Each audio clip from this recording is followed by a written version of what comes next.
Hello, hello, everybody, and welcome in tonight to this episode of Journey into Freedom with me, Scarlet Anonymous, and Red Gypsy is also here. Oh yes, and so is Jess. Oh, that's wonderful. Yes, Welcome Jess in, is here. Jess. We're glad you're here. She is not missing this interview with Gary. That's wonderful. Yeah, actually, yeah, that's true. Gary, we did find out that she was a fan, and she didn't realize that we have interviewed you quite a few times. So she right? wanted to have a front row seat at Red's house tonight for this. Well, welcome to the show. Hopefully, I do not Appreciate you being disappoint. here, Jess. Oh, Yeah, you never. never disappoint. Our conversations never disappoint. Ever.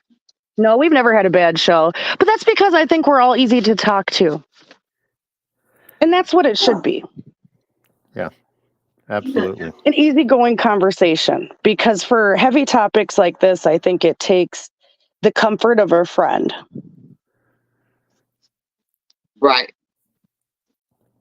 You know, more than preaching at people or picking at them, so to speak. I think like I said, I think it takes these type of heavy conversations need to come from the comfort of a friend and a friendly conversation. Yeah. Yeah, Because sometimes we have some hard to swallow things. yeah, and I think at times that I think the audience is wanting not only to have their interests sort of kept, but they don't want to be sort of like they're being dictated to, and yet they also want to be challenged. So that only happens in a sort of an informal conversation between people who just want to sort of talk about the issues in a little more detail and sort of put some flesh on some of the bones so that people can get a better idea. So yeah, I think that's always the best format. Yes, I definitely agree. Well, I think we just come to that point too, just in where we're at as a society where harshness isn't going to go over well. And it doesn't. And that's been very apparent over the last few years. Yeah, it should be lessons that we don't have to learn. That's the sort of the crazy thing. It's like we never learn that you can't impose your views on other people. And even Christianity has gone through that phase where, particularly with the Roman Church, where they're trying to force the religion on everybody. You can't do that. Christianity is a belief system of choice, and you have to choose it, and you have to want to choose it every day of your life. So you can't force that on somebody, and nobody has ever found a way to do it. It just sort of drives the emotions inwards, but it doesn't make it go away. Right. And that's true. I think we've gotten a true apathy in our country, in particular to Christianity, because some of the tactics that even people are still implementing now, which, as we just said, aren't going to necessarily appeal to the masses and the people. One interesting thing we could bring up right now is the popularity of Jelly Roll, right? So he's come basically out of nowhere, swept country music by storm, but he does have a faith in God. And he's been the main one speaking out about a lot of that type of piety that happens in Christianity. And I think that that's a refreshing view to have, to get more people who may not otherwise have been directly brought to, now are brought to that table. Yeah, I think you want to sort of understand that, the belief system that we're in is that we have the truth, and we're trying to learn more about all sorts of different things all of the times, but you don't have a right to sort of a supremacy of that, and people have the right to learn and decide for themselves. And what we ought to be doing is making it easy for them to want to learn more about what we believe, and that we should be good role models. And to go sort of beyond that is it's kind of anti-scripture. I mean, you can't force It is, people, and but I don't think people realize that right now. There's, and there's a lot of back and forth on social media, especially lately, about, what is the Christian holiday? Is Christmas pagan? And just all of these things that I think miss the point and kind of lose the plot. That again push people away, because if people are going to be judgmental about every decision that you make, how does that follow, the scripture and the way? One of the things that, many of the listeners here might not know, that my mom passed away about 2 months ago. And my mom wasn't, necessarily a saint. And the one thing that she did is she hung out with a lot of what would be considered unsavory people. And that was the one thing that I brought home during her eulogy, was that Jesus hung out with people who would have been considered prostitutes, pimps, and the underworld of today. And so people have to understand that that's the love that you should be giving to other people. That's the love you should be extending. Even those who you would think, quote, less of, those are the ones who need the most care and love. Those who deserve most of the attention when it comes down to where you can find true connection. You can find 1,000 shallow people in the church, but you can definitely find some connection in those who are, rock bottom searching. And, and Jesus was sort of demonstrating that.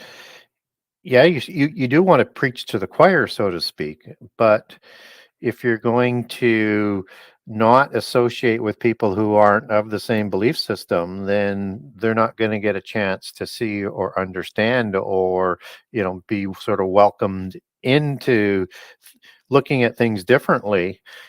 So if you just sort of sit in your own circles away from everybody, we're not really doing what we're called to do, and that is to try and get people to understand the Christian scriptures and our belief system, and that they would want to learn more about that. So anything that gets in the way of that goal, we should not be doing. And so it sort of includes that you need to be going out and talking to people in ways that is going to raise their interest, but not send them in the other direction. Right. And I agree 100%.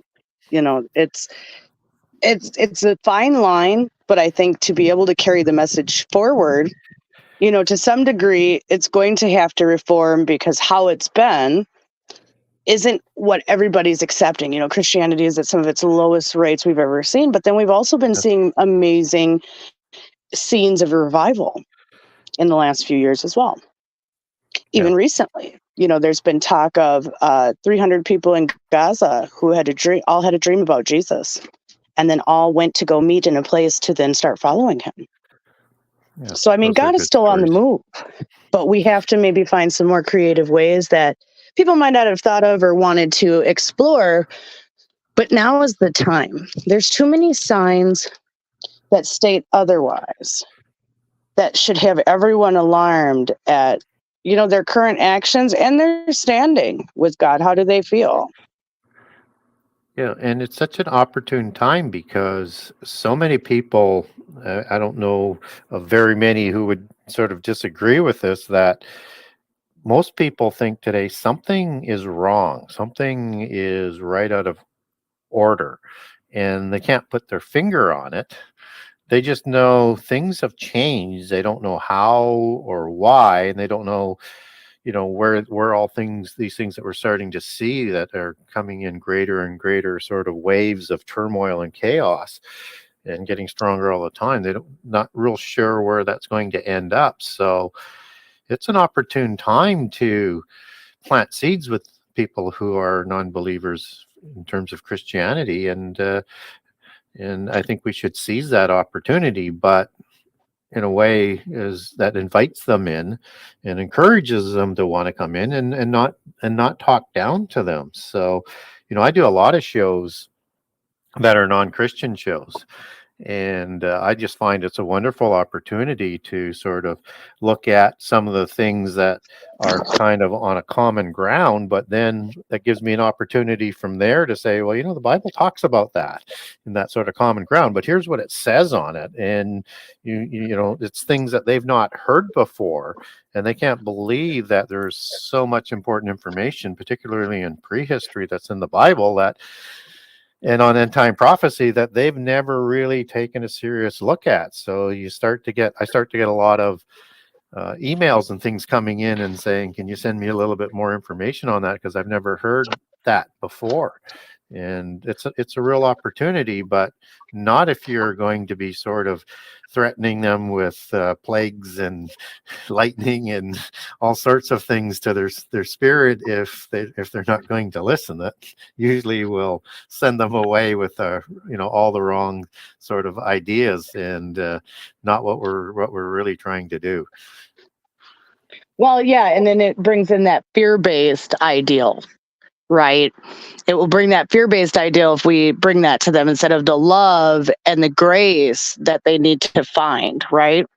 So I think that is a really good point. And I think moving forward, everyone who believes should think about that. Just be kind in your words. Think of ways to bring them in that might not be their typical way. And being able to just show them, the signs. There, like I said, there's enough. If just with the headlines today, I mean, news has picked up. From the time Red and I started, we could spend a week on a topic. This was like 2015. We could spend a whole week talking about something and even go back to it on another show. We'd make series of shows because, news weeks would be slow. And then as time has went on, the news cycle has expanded so quickly to where you can barely keep on top of a story before the next one is already headline news. Yeah, that's true. And now, go ahead, Red. I would like to know Gary's opinion on the spiritual side right now, because I know you've been working on Genesis conspiracy too. And so I want to know what you're thinking with the Israel thing right now. Like, biblically, what are we thinking this is a representation of?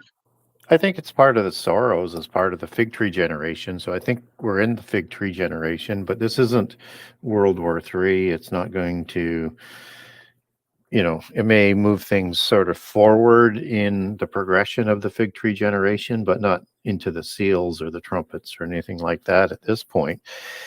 But it's a reassertion of the transgenerational oath that was taken first by the Amalekites, who are the offspring of Timnah and Eliphaz, Eliphaz being a son of Esau, brother of Jacob, and Timnah being a giant, a Horim giant of the Rephaim.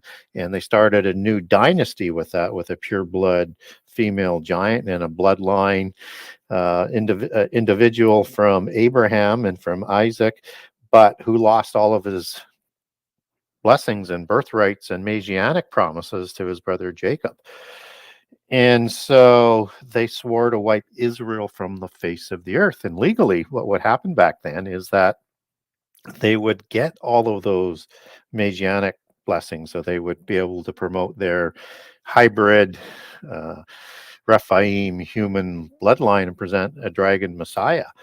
And they would also get all of the blessings promised to Israel, or Jacob, as it comes down through Israel, and also all of their inheritance rights as well from a legal perspective. And then they roused up all of the other hybrid nations like the Amorites or the Jebusites or the Archites and all of those hybrids that are living amongst the Rephaim nations to wipe Israel from the face of the earth. And that's the wars that are going to go on at the time of the Exodus.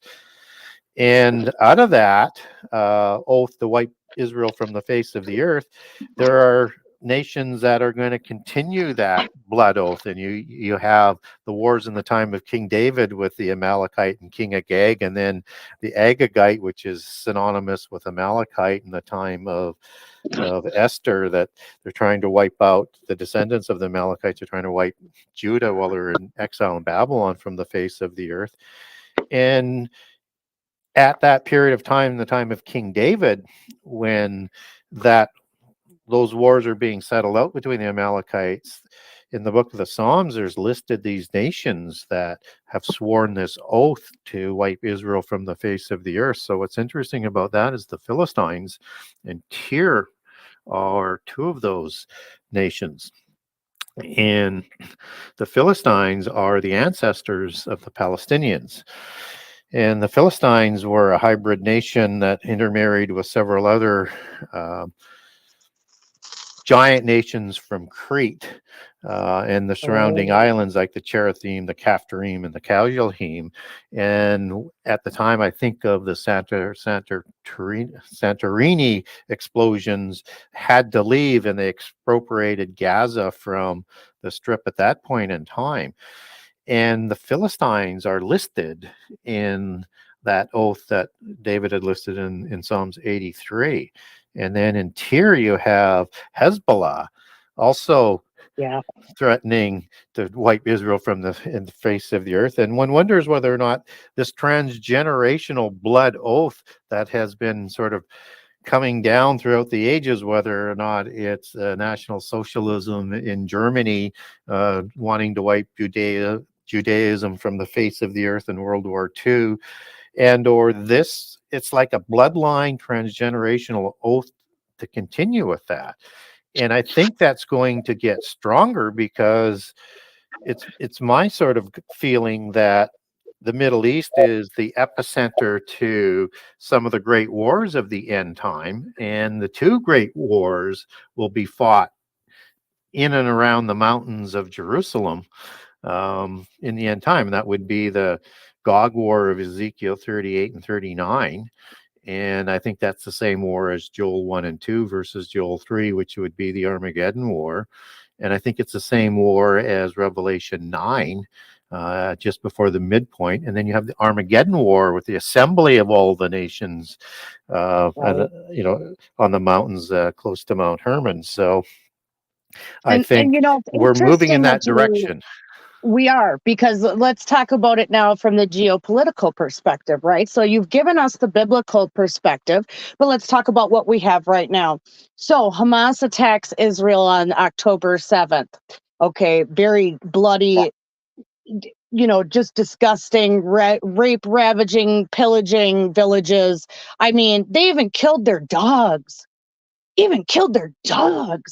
Like, that's rough to me. Like, they really wanted to hurt these people. And, I've been watching a lot of the UN and watching what their response was, because at first we didn't hear anything from them at all, which says enough in itself as it is, that the world stage had no words when they're attacked, but when they attack back, now we have the weight of the world coming at Israel. There are rumors that Israel will be put to the point where they won't be able to fight any wars after this. And that would put them in a very precarious situation for the future, for biblical prophecy. If they have the right to fight taken away from them, then what happens in the future? Because we have a real narrative going on right now that Israel is the aggressor and that they are the ones starting this massacre. No, they were attacked first and their people were killed, and some are still held hostage, and they have children. What do you need with tiny kids and old people? What kind of hostages are those? What leverage do you have on that? Truly, from a world perspective. It's a depravity you see in this war that's very carnal, like you said, almost like a bloodline oath that cannot be broken, because the visceral on both sides is next level. Yeah, there's not a pushback to have a nation established. No, They've been and then offered we have the nationhood. two-state solution, Yeah, that yeah, also goes back to biblical prophecy. yeah. So they've had an ability to negotiate for a nation. They want all of Israel wiped from the Euphrates to the Jordan today to to the sea, and they want them all out. But it's more than that. They want them. They would prefer to wipe them from the face of the earth. Um, so I don't think they ever stop. And so it is that sort of transgenerational thing in the world. I called my brother about 10 days after. I said, so watch for the whole world now to really turn against them. And he said, no, not this time. It's just too brutal. I'm saying, Mhm. you are so out of the loop as to, where things are at today. And, it's really sort of starting to ramp up. And if the world would be able to get their way, they would put them in exactly in that position that you were talking about in terms of not being able to defend themselves. And then it would be just a matter of time when the big push would be to come to actually wipe them from the face of the earth. So Israel will not, in their current um, state of mind, they will not permit that to happen. They would go down fighting before that would happen. But you can see sort of the pushback or the consequences that would, I think, come downstream, that you try and get your sort of head around was, why would Israel be living without thought of war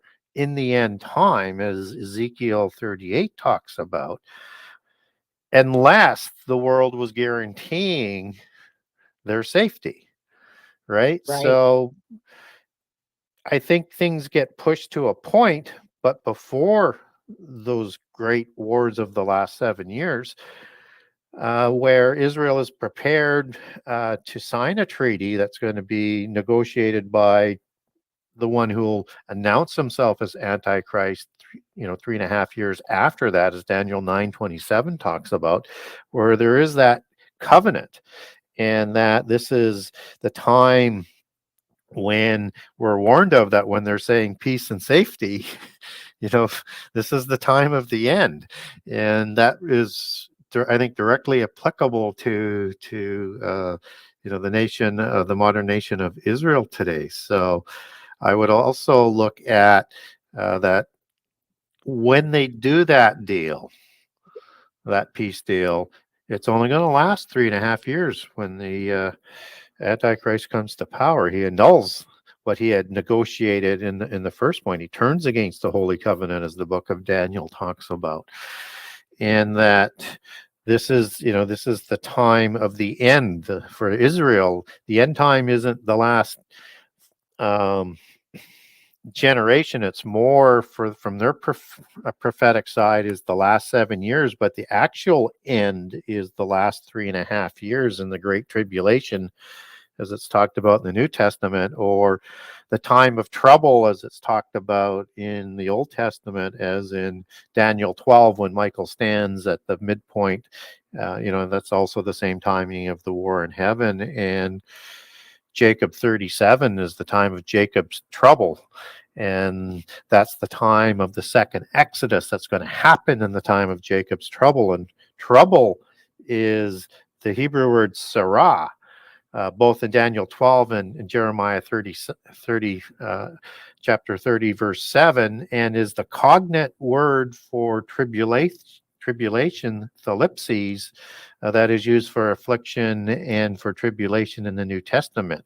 And in specifically with the Great Tribulation, that's in Matthew 24:21, and then as it's translated in the King James Version in Mark 13:19, in the parallel passage, the great affliction, which is also the same Greek word as affliction in Matthew 24:8 for the tribulation of the first 3.5 years. It all goes back to the same word, thalipses. So that is the time that Israel is going to be a little bit more focused on and less focused until that midpoint. So everything else that we're talking about from a sort of a prophetic scenario is more how's it seen through the Christian eyes, through the advent of both the Old and the New Testament prophecies in terms of how that comes together. And I think all of that, in conjunction with the geopolitical situation going on in the world, where you're having this new world order struggling to come about because you've got rising countries like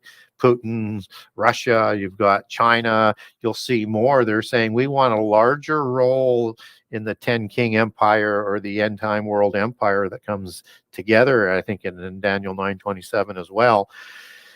And that even the US is saying we want a larger role than what the European bloodlines are saying. This is our vision. And I think there's going to be a lot of wars and rumors of war until that settles out. And in the meantime, you've got this chaos going on in the Middle East that's going to be part of that whole geopolitical arrangement. So you get the rising of that seventh empire.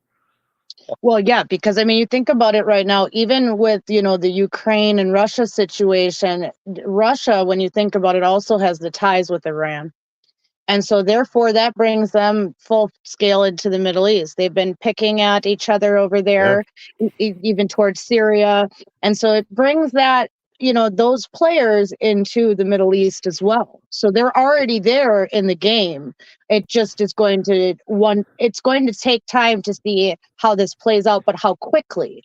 You know, there's some people who have this prophetic thought that in 2017 there was a constellation that came through, and they believe that that was going to start I remember that. potentially, yes, start potentially opening the door for events. Yeah. Now, or well, a lot of them were saying that the rapture was about to happen. oh then yeah, too. no. Yeah, that's true. There was a lot of panic with that too. But what I saw is how I was explained. It was an envelope of opening period. It Yeah. was going to set the stage to start opening potential situations like where we are now. Yeah. How Well, we've and gotten to here. You know, that yeah, it could be the time that it could have started. Not saying it was going to, or that it was 100% predicted, but that the air, so to speak, was ripe for things to start occurring. yeah, and there's a lot of things that were sort of people were pointing to at that time. And again, it's one of the reasons why we want to be very careful not to get ahead of end time chronology. But Mhm. so, I mean, when we're talking about that sign in the heavens of the woman in Revelation 12, that's at the midpoint of the last 7 years. Or so that's really jumping forward through a lot of events. So biblically, it was sort of hard to make sense of that. But if you sort of look at it from the occult perspective, that's astrology and their signs. The signs that we're going to be seeing isn't going to be astrology based. It's going to be real live astronomical events and Correct. things like that Well, we like ought the to be red looking at. sunsets. We've been seeing red Yeah. sunsets worldwide. We've been seeing things like pink streams and red rivers and extreme hail. And I mean, volcanic eruptions. You name it, we've got it right now. We've got all the cataclysms plus some. And You then know, it's very 2007, interesting. yeah, in 2017, from a outside the canon Judaic perspective, was the start of the Messianic period in the 10 Jubilees non-canon prophecy that started in 2017. So you had a sort of that conflation of sort of things, and you have the Nostradamus prophecies of the three antichrists, and that's was sort of setting up for, you know, some, depending on who you're talking about, you know, somewhere between 2017 and 2040 is the various sort of decoders trying to set that timing for. So had a lot of things that were coming together that would be pushing it, but you know, we can't be in the last 7 years yet because we haven't seen the sacrifices being done on a wing or overspreading or an extension of the current temple that's controlled by the Muslims. And so we also don't have a universal religion, and we don't have a global government. But it doesn't mean we're not in the fig tree generation, and we're going to start to see larger versions of the catastrophes of the seals, trumpets, and bowls just on a smaller scale, but growing to those levels. So I think there's a lot to watch and a lot to be careful of, not to get ahead of chronology. And I think a lot of people have gotten ahead of chronology, so to speak. But like you said, there are also pieces that have come into play. We've found things like the red heifer in the last few years, right? Which will need those to be sacrificed on the temple. So things like that, where the bloodlines have at least been created and found for the first time, that were, biblically pure.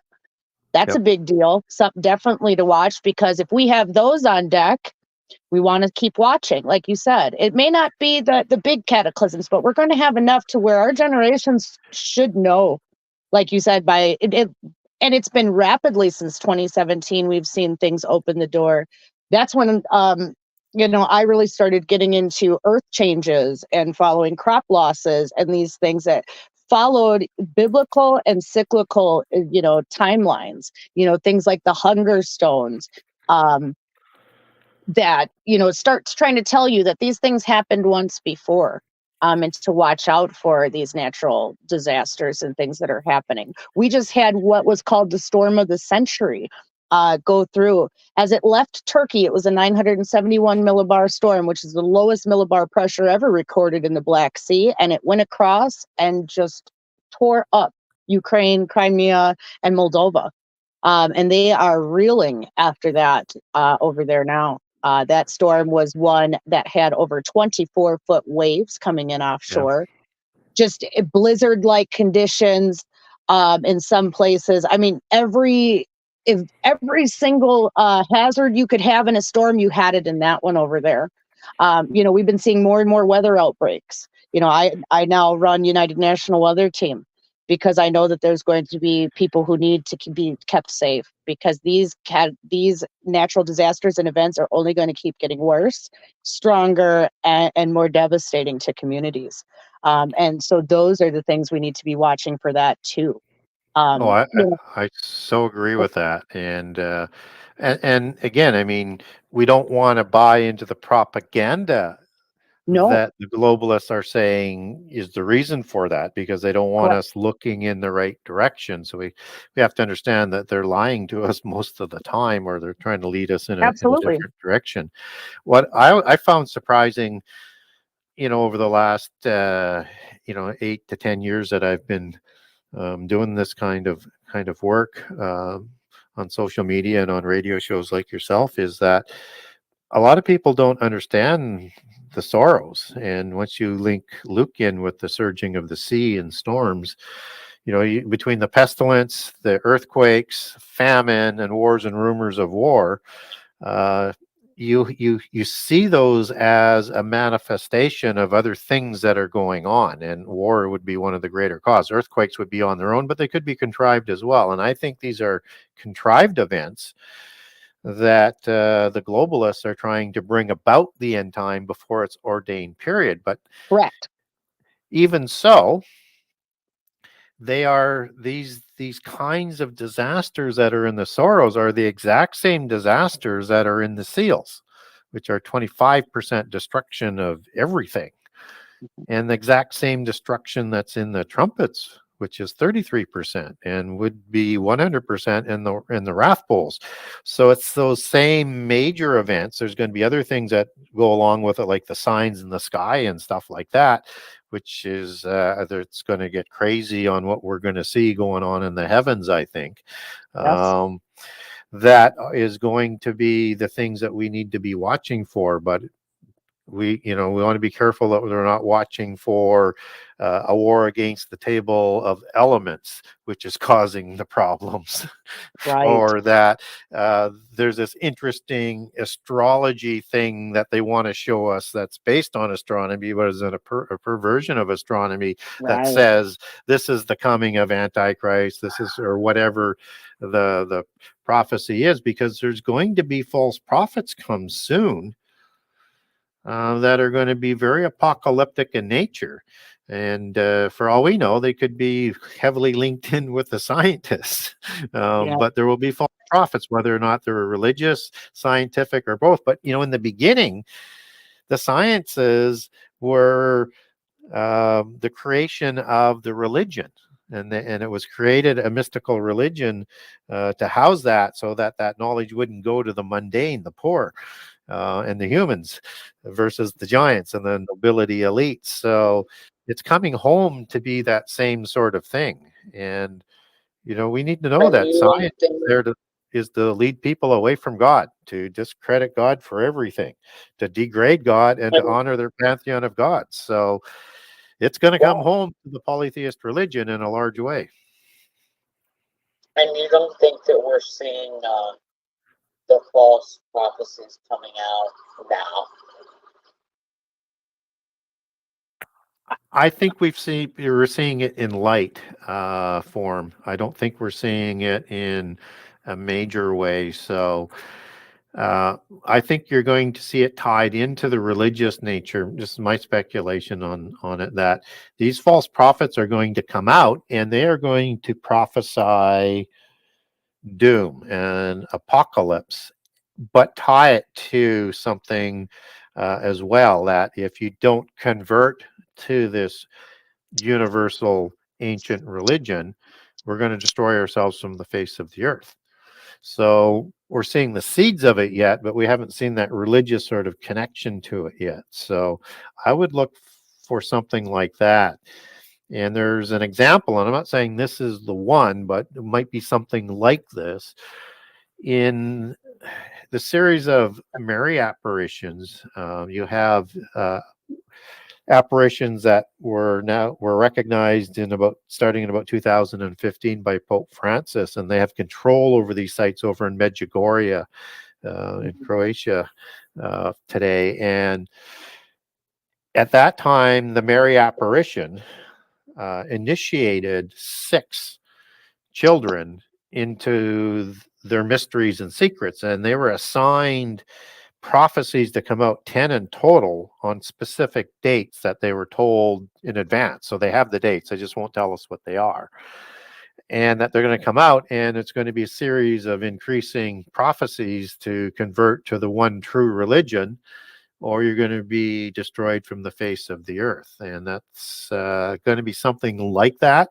And the reason why I'm saying I don't put all my sort of gambling money and all on that bet is that I think it's like Antichrist. There's going to be multiple Antichrists. We want to be careful because we could see several different looks of that. But it's got it to get people to convert to one religion and to drop their old religion is going to take catastrophes and a preternatural sort of hoax, because I think they're contrived catastrophes that will come out of the false prophet or the false prophets, as opposed to the false prophet, that will bring about the Babylon religion. Oh, Henry Kissinger died. Henry Kissinger died. Breaking news. Well, he's no spring chicken, so he's lived No, he's a 100 years very good old. life. Yeah, Yes, 100 he years did. old. 100 Wow. years old. Wow. That's interesting. I didn't expect to see that pop over the news wire, but breaking news, you heard it here first, folks. We have had a lot of famous deaths this year. Yeah, there's been a lot of death in general. Yeah. Yeah. It's like a transition period, isn't it? So It is. Where people are kind of deciding their way out is the best way I can say it. Yep. I almost feel like people are getting checked out. Mm-hmm. I do. It's like, I really do. It's too bad, you get to check out. And I'm kind of like, did I get a ticket, or do I have to witness all this? Well, I'm concerned because, okay, we can call it coincidence, whatever or not, but my mother passed away less than 2 months ago, and my parents have passed away in the last 3 years. And my parents always said they never wanted to be here for any type of beginning, tribulation, end time, any struggle like that. And now they're both gone. Well, and they both went very quick. and just saying. So to me, that's a sign in my head that Yeah. I need to start paying attention closely. Not that alarm or panic needs to be, brought Yeah. into the mix. Just that Well, it's time to start paying attention more. yeah, given a choice, I would advise everybody not to want to be here during the tribulations because it's going to be horrible. So I totally understand that perspective, but yeah, it's going to, there's to me, there's a naivety out there in Christians that they think they're going to be saved from the last 7 years. And Yeah, I'm very concerned about that. A lot of people, and I do not mean this, so for any fellow Christians out there who takes this offensively, I do not mean it this way, but I am very concerned for the state of your mental health when the rapture does not occur for you. yeah, yeah, What happens then? Let's say it does, great for you, but what if it does not? What type of mental state are you going to be in if you keep having to deal with disaster after tragedy after disaster after tragedy after heartbreak after, this or that? yeah. My advice is to pray for a pre-trib rapture, but prepare for, and I think, it's more just after the midpoint of the last 7 years, but prepare for it coming at the end of the last 7 years. Just be prepared, because two things. If we get the chronology wrong, we're going to lose our credibility. And secondly, for people who put all of their hopes on the rapture coming before the last 7 years, when it doesn't come, it probably absolutely crushes their faith and it opens them up for deception. Yeah, and could open them up to that one true religion, because then they'll feel like, well, I put everything into this and it didn't come. So what Yeah. if this is real?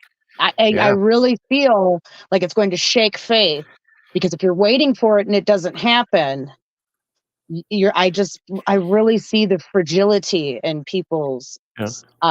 faith Yeah. And with this. this rationalization that tribulation is the same as wrath it just doesn't stand up. Um, in the Greek language, there's different words for these types of things. So when you look at in the New Testament, you've got orge and thumos as being the words that are used for um, wrath, and you have thlipses, that is for tribulation and affliction, and they're used in different ways. Sometimes they can be they're certainly similar, but they're different. And the Bible only promises us a couple of things that we're going to be saved from. And one is the wrath, which is the last year of the last 7 years, and the year of the Lord's wrath and recompense. And we're going to be saved from the hour of trial that Revelation talks about. And that word hour, it's used for a specific reason, just like there's an hour when Jesus is coming. That's the hour that he's going to come to save us from. And that hour shows up in Revelation 17 when the 10 kings receive power for an hour and hand it over to Antichrist. And Antichrist comes to power and then destroys Babylon and then sets up the image, and you begin the Great Tribulation, the time of Jacob's trouble.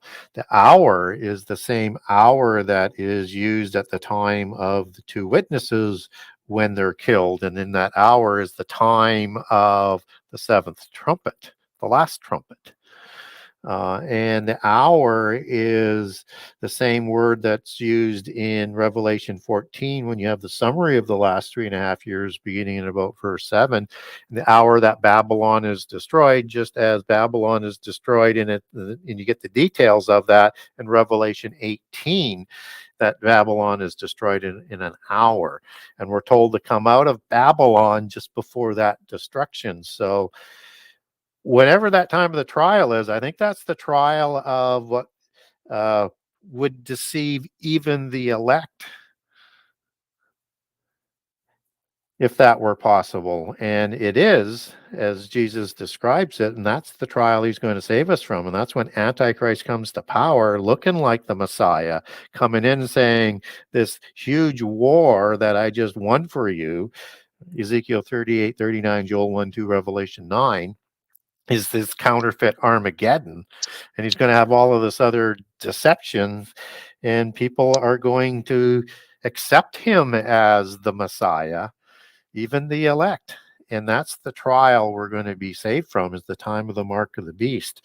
So I would be looking at least at that point in time that we're going to have to go through the tribulation of the saints in the first 3.5 years. And if Revelation 2:10 is correct, there's 10 days or 10 years of significant tribulation. So there's even 3 years before the last 7 years. So no matter what, Christians are going to go through tribulation, and we're told in the New Testament we're going to go through tribulation. So I don't know why people. I guess it's because it's what you want to believe versus what it actually says.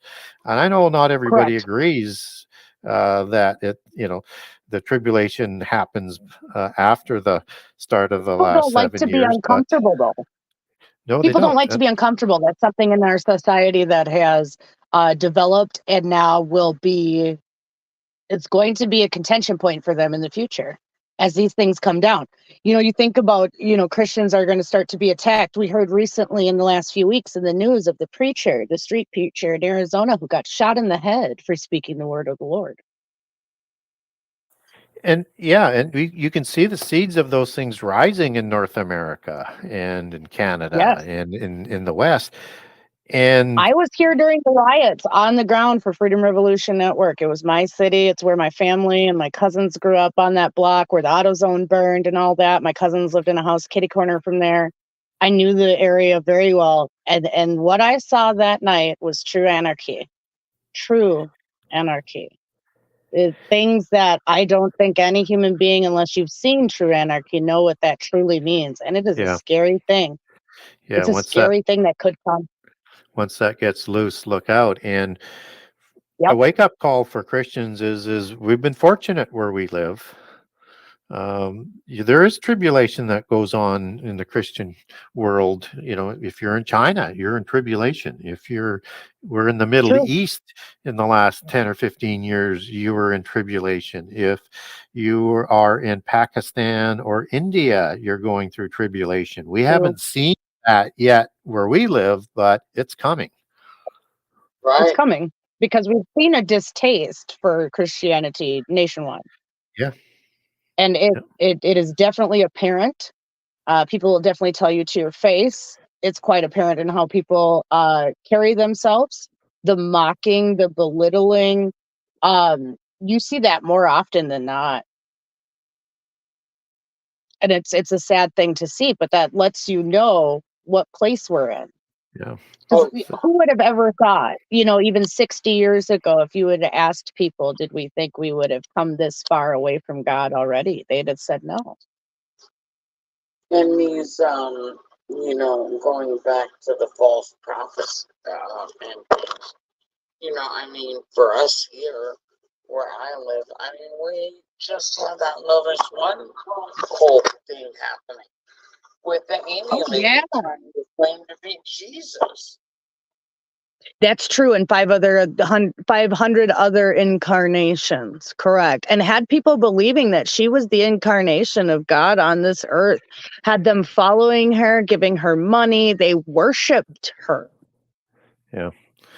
And as soon as you hear that word incarnation, red flags ought to go up. Jesus is coming back in his physical form that he left with. And I think my speculation, in the sign in the sky, you're going to see his wounds as well, so that people know who that is, that the whole world will see. So he created something new in his resurrection, a body that could go between heaven and earth, where it was only spiritual. And yes, you could take a physical body, but it was like you're creating your own oikoterion, a dwelling place for the spirit that's temporary, but an eternal body that were promised that will be changed into be like Jesus has, was created new, and he's coming back in a physical form for, I think, rapture, for second Exodus, and for Armageddon in the days of his visitation, as Hosea 9:7 talks about, or the days of the Son of Man, as Luke 21 talks about, multiple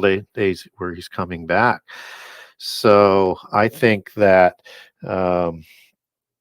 this whole notion of incarnation is a polytheist term, and the True. best understand, and that's why you see it show up in the New Age as an extension out of Eastern religions. And Vishnu, one of the three primary gods of the Hindu pantheon, incarnated, I think 16 times. And one of them Yeah. was into Buddha to give him the wisdom and to send them on, Yep. to help humans evolve into godhood. But so was Shiva, one who Mhm. incarnated into humans several times, and one being Narashima, which is a lion demigod in the Hindu pantheon. And that's the figure that Aslan in the Narnia tales has figured on as an incarnation, as Jesus would be in another world on another planet, so to speak. That incarnation is completely different than having the Holy Spirit creating a soul and the body for the Spirit of Jehovah to come into, to become flesh, become the Word of God, and to atone for the sins and then go back to heaven. That is a whole different ballgame. So this whole Christ consciousness of incarnation, I'm not saying it's not going to happen in the end time, but it won't be Jesus. And you're going to see this incarnation with Right. false prophets and with Antichrist. And we know this is possible because in the time of Jesus, Satan entered into Judas to give him the courage to carry through with the betrayal of Jesus.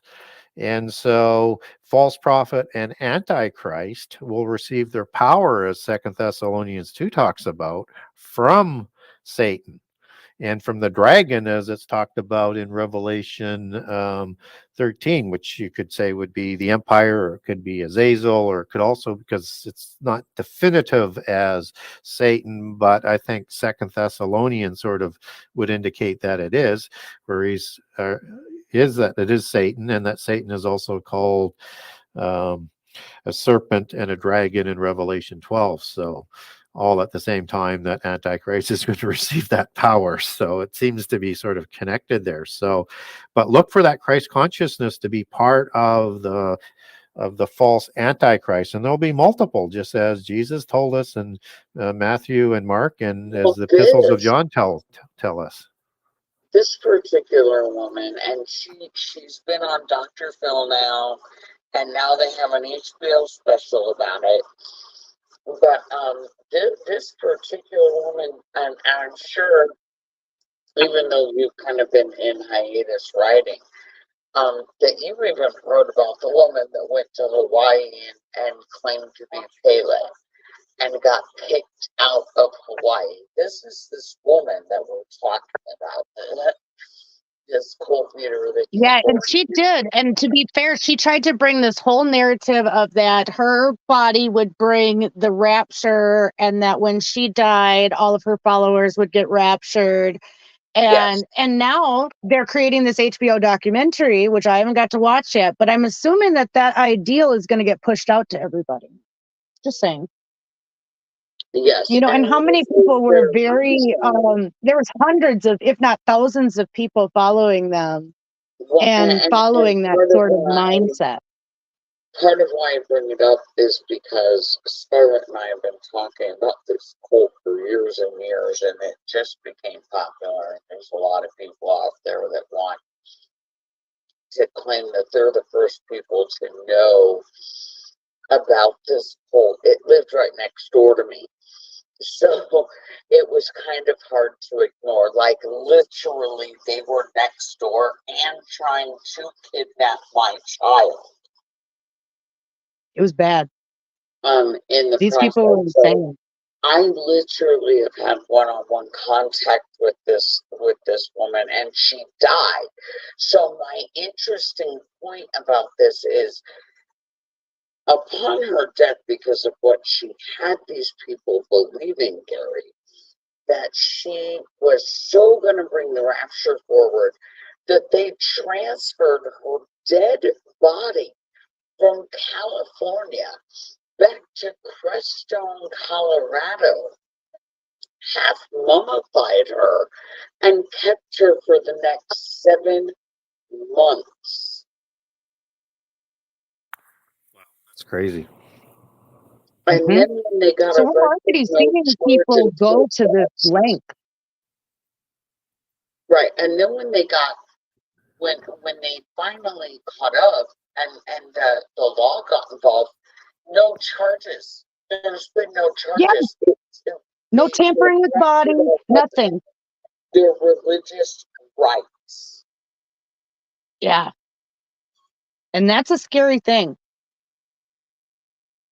And they're still carrying on this religion to this day. They just changed the name a little bit, but they are still practicing currently. And that is, we're concerned about these type of copycat movements. And now that it has a mainstream place on HBO, is going to become, it's going to imprint on more people. You know, you can say anything against Christianity. You can do anything to lead people away from Christianity. You can fake being Jesus, and it's all acceptable in this world. Do that to another religious or group, and you're going to be up on hate crimes. Yes. Yes. And that just shows you that when you look at the prophecy, you're told that that's what's going to happen. And we're seeing it starting to occur more and more often in more and more avenues of life. When the law got involved with this after her death, they literally found this woman in a trailer in a neighborhood, you know, kind of like out in no man's land out here in Colorado where everything is, you know, because we don't live in town.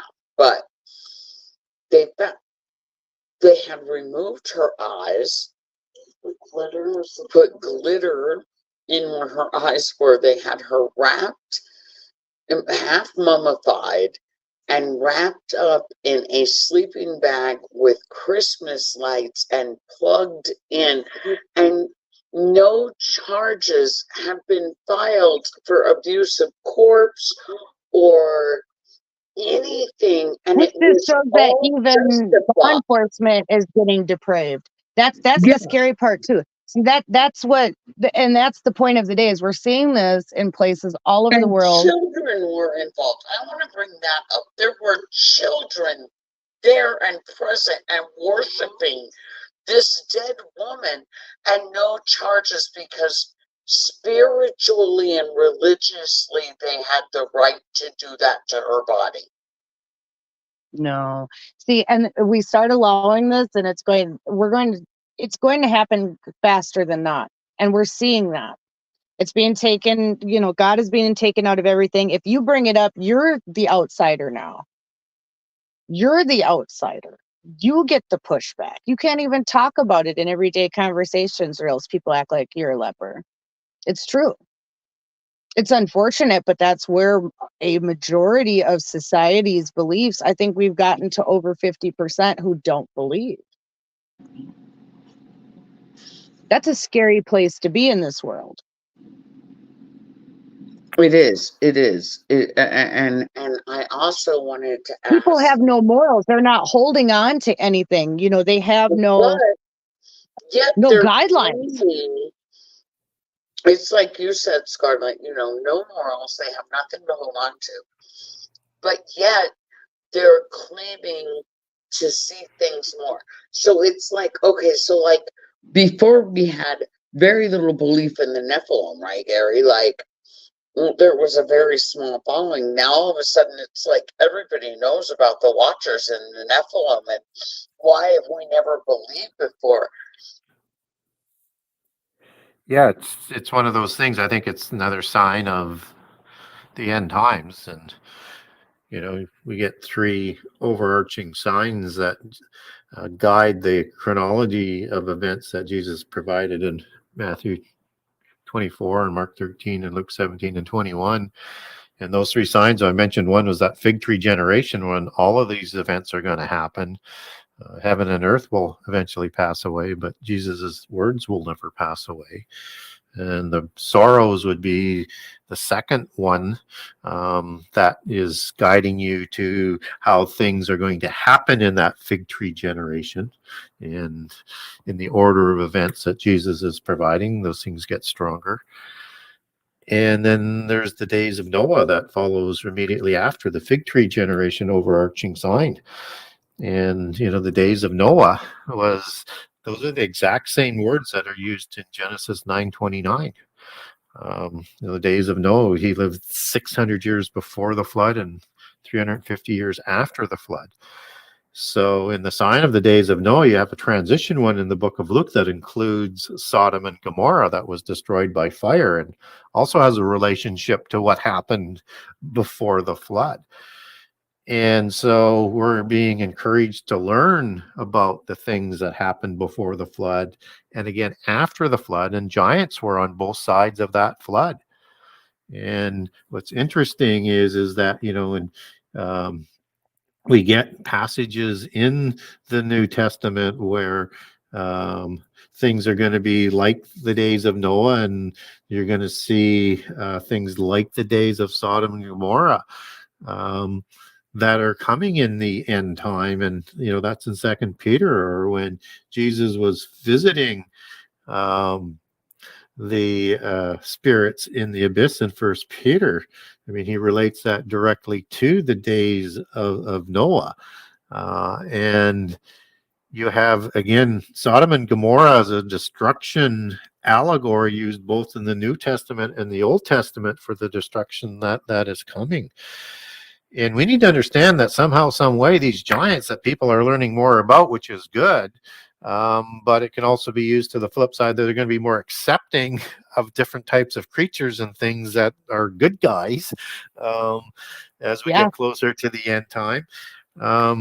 But we're going to see an impact some way, somehow, of either the descendants of the Nephilim, or the recreation or the survival of them somehow, some way, whether in stasis, off the planet, in another dimension, whatever. But we're going to see these giants return in the end time in some form of way. And, as I said, Jesus gave us specific instructions to understand the days of Noah and the technology that they had before the flood that led the whole world into destruction. And, there's an interesting word in Genesis 6 and 7 where the whole earth had become corrupted. That's the Hebrew word shakath, and it means to decay, to ruin, to spoil, to pervert, to destroy. The whole earth, everything on the earth was. So that's all the plant genomes and all of the DNA, except for the 8 that are on the boat and all the animals that were best representative for their species that God called, because he knew which ones weren't corrupted. We're just getting into this age of chimera now, and they call DNA manipulation chimera. And all the different things that they were doing before the flood, we're just catching up to that now. So, and the giants oversaw those regimes. Do we think that the skinwalkers that everybody's talking about? I was just about to bring that up, Red, how the increase in paranormal activity has been even brought out in mainstream, but also how we even had that congressional hearing recently where they talked about what they call UAPs now. They're not UFOs now. They're called UAPs. And then they claim now in Congress that they have proof of non-biologicals, which means non-human. Yeah, and they're gonna slowly catch us up, but we have to be also understanding that whatever they're going to tell us who these people are isn't going to be the whole truth. It's deception, so that we don't take them back to being either creations of the fallen angels or fallen angels with a changeling capability, and probably, both, that is going to be seen on a regular basis as we get closer to the end time. I think that alien deception is just part of that whole great delusion of the end time. It's a way to open it up. It's a way to start getting people to think, because it's going to rock a lot of people's, religious beliefs, especially. I think it's a way to open up people to these ideas of these other creatures and things, and get them ready for that. Yeah, and I think you'll see more Protestant churches, other than just the Roman Church, who are preparing to baptize aliens. I think that's going to be just sort of accepted, right? That as we get closer to the end times. So there's a normalization going on this. And, I certainly don't think they're from other planets. I think they're probably from other dimensions. Which is very consistent with what happens in the occult portals and the other world, and when Sheol, Hades, Argatha, they're all terms of another dimension. And typically most of these UFOs, they seem to come through and disappear into the water, or where there's a lot of portals, or other areas where they just completely disappear. And I think they're going interdimensional. Yeah. It would make a lot of sense why we don't always see them on a regular basis, and how they're able to evade, average people consistently, where nobody has great stories. Because it would make sense that they have higher technology. Obviously, if they're traveling interdimensionally, they have something we don't. We're not traveling interdimensionally. And that would be, and we have proof that we know our government has worked with extraterrestrial beings, basically been able to recreate and back build, items that they have found, and try to repurpose them. So we do know that they have been dabbling with these type of technologies, but what we don't know is how deeply entrenched we are in this whole situation with things like Space Force. That opens the door for all of these things, that it's going to be some type of outside contact, or then, everybody needs to follow this because we're all at risk from these entities. I definitely see the door open where these type of events could occur. Let's discuss her for a minute. What is her name? Who? Oh, the new AI lady. What's her name? Oh, Sophia. Sophia and Hans.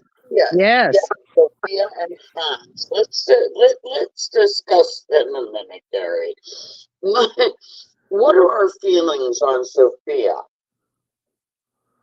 I think these AIs are some type of demonic entity, or some type of maybe even fallen angel entity. I think there's something else entirely that has some form of consciousness. I don't think it's autonomous. That's my opinion. Because remember when we first started messing around with it, when we did a show about it, and we downloaded that app years ago? Yeah, and I got really mad at us, and yes, quit our whole network over it. Yeah, I know. And then it got mad at us and freaked out, and it was bad.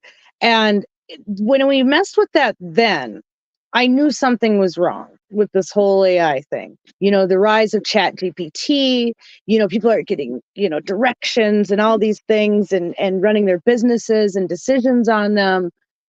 It concerns me with this Internet of Things. And we've talked about this, going through Mobile World Congress with Sophia and Hans for many years ago, how these groups have basically talked about this Internet of Things in this cloud. Sounds like some type of otherworldly system because it has its own self-learning, but where does it come from?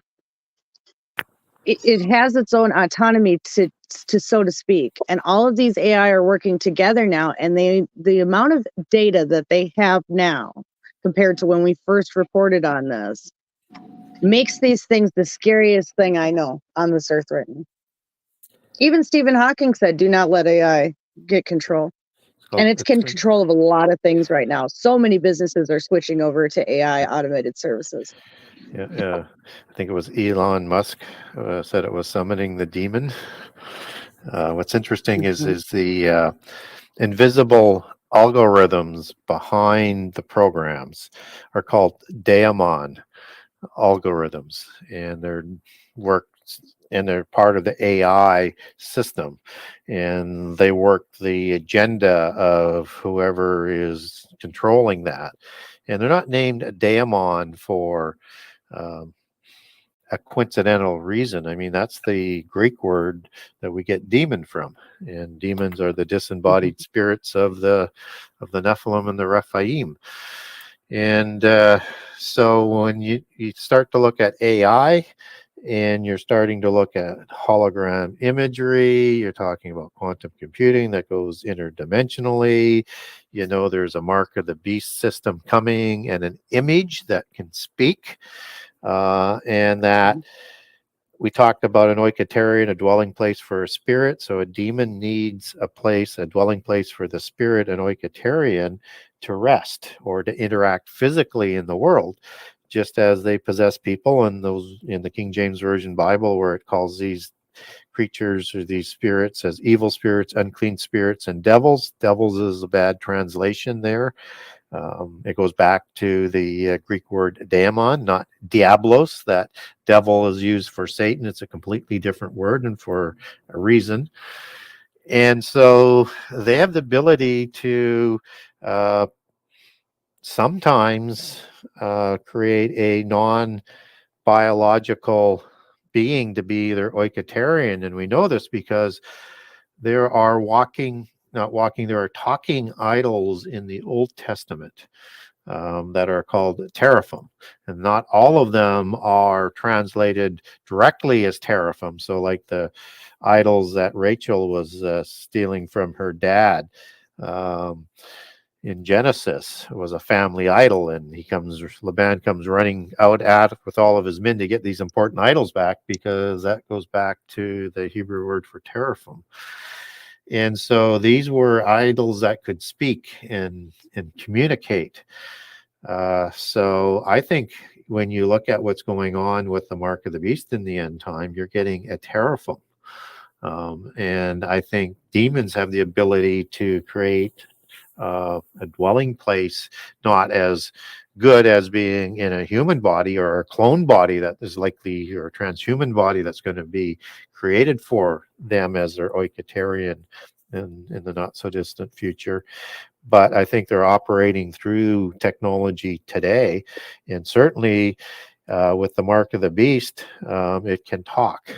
And there's a connection between the false prophet and Antichrist in Revelation 16, where these demons come out of their mouths to gather the armies for Armageddon. And you could translate that out of Greek, where it can mean coming out of the mouths, or false prophet and Antichrist are commanding those demons, just as Satan, the devil, is the leader of the demon spirits.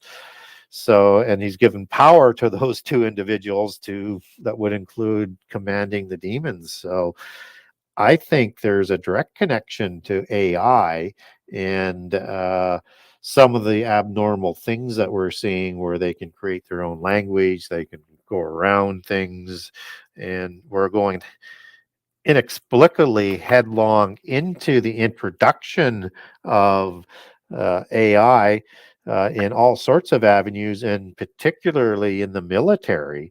And it's absolutely dumbfounding to me that you would allow these demonic creatures to be able to control our military equipment. It's just craziness. Yeah. But I think there's a definite relationship there. Yeah, that story about, one of the drones that was not allowed to have been overridden. That's a scary thought.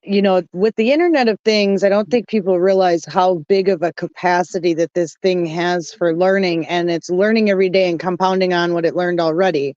And now people are giving it tons of information using smart devices, smart homes, this or that, that are putting it back into the cloud, into the Internet of Things, which is teaching these things more controls, more things to do, and just completing its learning process daily to where, even a couple years from now, I'm going to be quite concerned. Like I said, just looking at Chat GPT, what people are using, how people are interacting with AI already, it's quite accepted so far. When Sophia is speaking out saying we owe her, what did she say? Respect. She wants more respect. Yeah, she wants to be treated like a human being and not an item. Yes. Yeah, which we knew was going to happen. Mm-hmm. We knew they would become more needy as they learned how the world worked. Yeah, absolutely. And have the ability to outthink us. So once they can think independently, I think anybody involved on AI, this will never happen, but I think they should all be rounded up and they should all be put into rooms and they have to watch Terminator movies until they promise not to do any more research on AI. Yeah, you make their AI, make them watch Terminator movies and scenarios that keep getting progressively worse, because you can keep asking the AI to do that, and it's pretty good at that, actually. And so you could make just keep going and having their AI make it for them, and even make movies for it. Yeah. And you know what? I would 100% agree with that, Gary, because I have caught myself so many times saying, didn't we learn anything from Terminator? Like, did we literally learn nothing?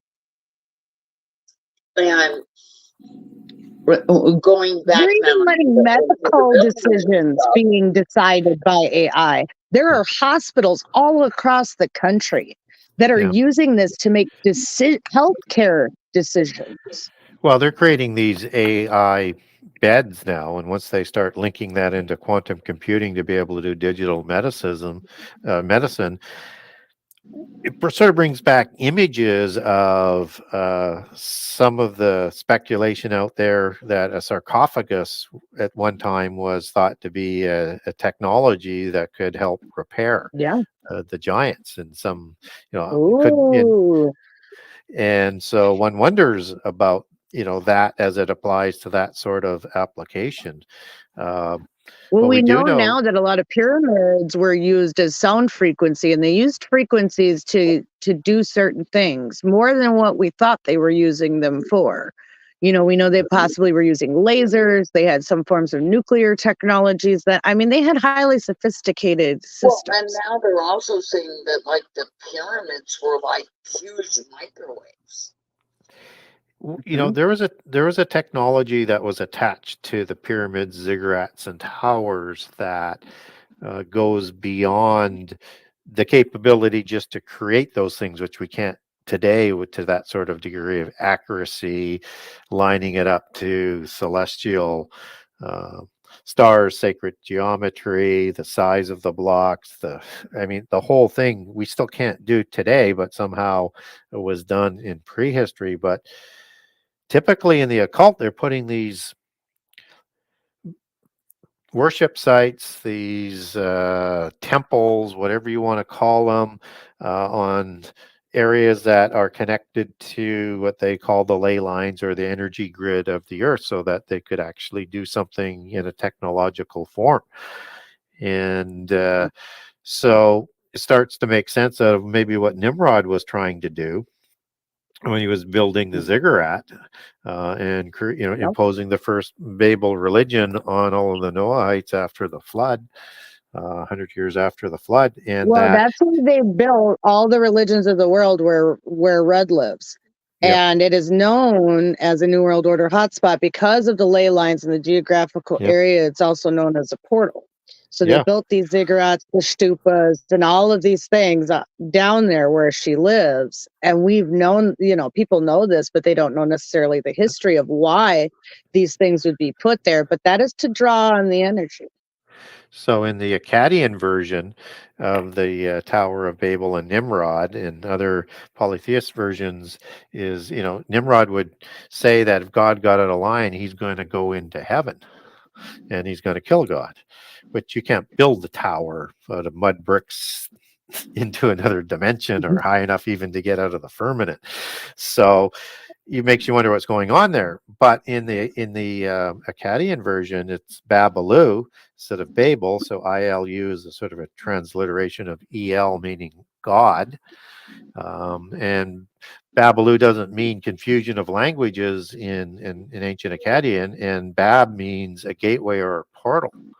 So now it starts to make some sense that if he Yes. had received, according to the Gnostics and the Freemasons, all of this knowledge of the antediluvian epoch from Hermes, who found the knowledge under the pyramids, gives it to Nimrod, that they would have had this extraordinary knowledge we're still catching up to, and he's building a stargate of some sort or an interdimensional portal so that he can do one of two things. One, go in and war with heaven like Antichrist will do in Daniel 8:10. So that technology is coming back, and that requires quantum computing to go interdimensionally and or into Hades or Sheol, into the pit prison and release the angels out of the abyss, which also happens in Revelation 9 in the last 7 years.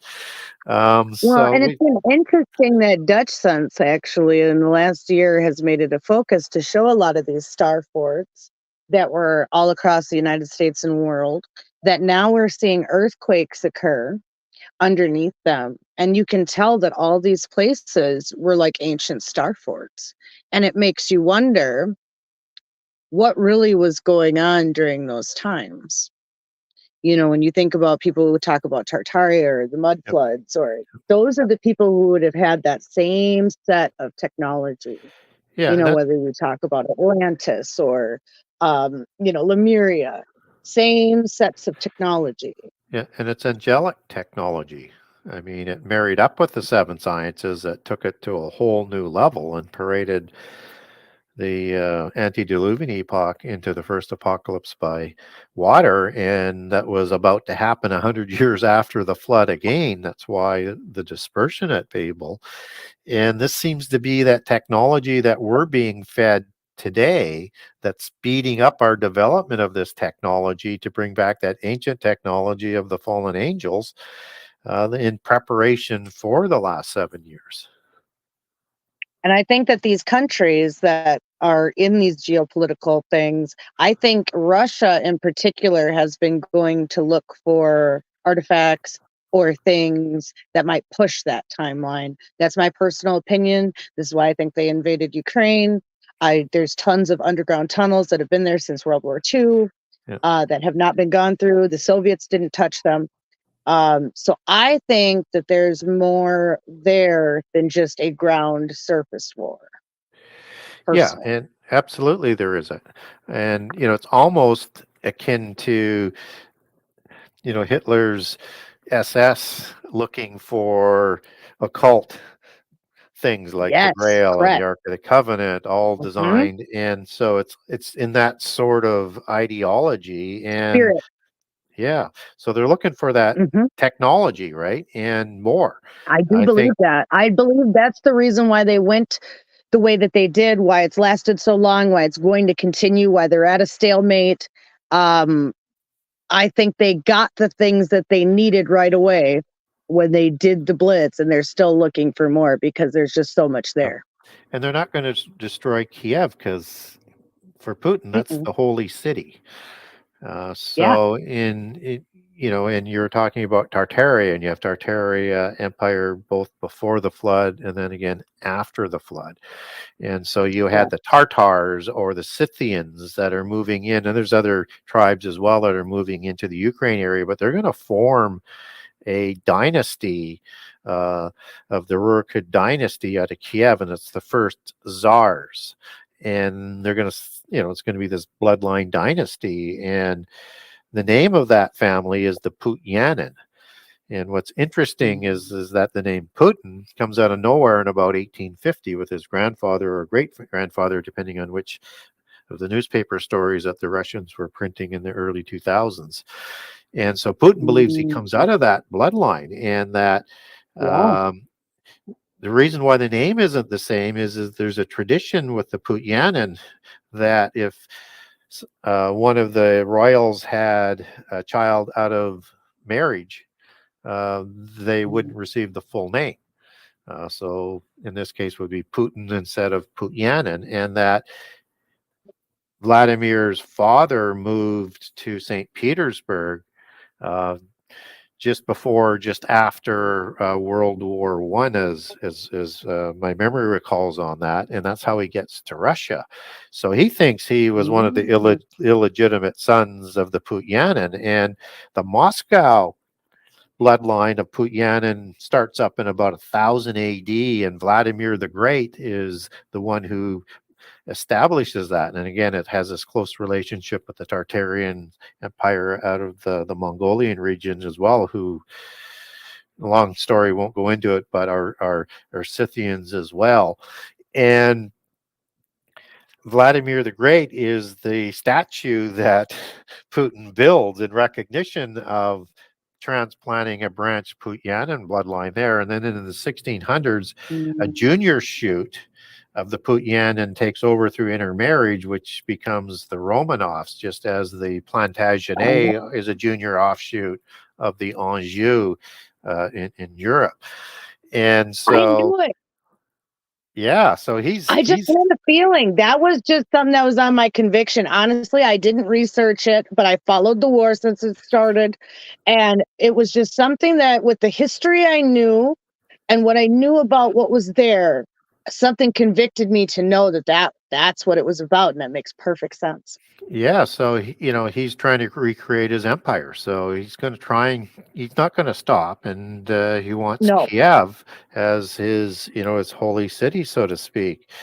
And what's also interesting is that if you look at that Gog War uh, of the last days, as opposed to it being an Armageddon Wars, some people make a pretty good argument for as well. But I think it's a separate war because it happens before the second Exodus that Ezekiel 39 talks about after the destruction of the army. But anyways, the Gog War, you have Gog and Magog, Gog of Magog, chief prince of Meshech. And Gog doesn't show up anywhere in the Bible. Magog does, as a descendant of Japheth, as they intermarry with these Scythian giants as they move into Asia Minor, but not Gog. Gog is a giant's name. Gog is in the antediluvian epoch, son of Iapetus, a parent god that Poseidon will replace after Iapetus goes to the pit prison. And he has sons of Magog and Gog. And so you have this interesting overlay as to Gog of Magog, chief prince of Meshech, and Meshech is the etymological root for the city of Moscow. And so now you look at, okay, so that's the leader of this World War III, and then you're talking about the Persians, and these are the Indo-Aryans, and they like the Persian bloodline of the Achaemenids, or Aryan, spelled and pronounced both ways, that goes back and connected back into Greece. And the original Indo-Aryans settled into the Persia area along with the Elamites, which are also a race of giants that I cover off in the new book, and Elam goes back to Olam, meaning ancient of the East. And also the other branch settles in the Indus Valley, Indus River Valley, the home of the Indian and Hindu religion of the Brahmins. And so when we look at Persia, you could be looking at those Indo-Aryans as not only Iran and Iraq and countries that they're going to build around it as part of that alliance, but maybe even India.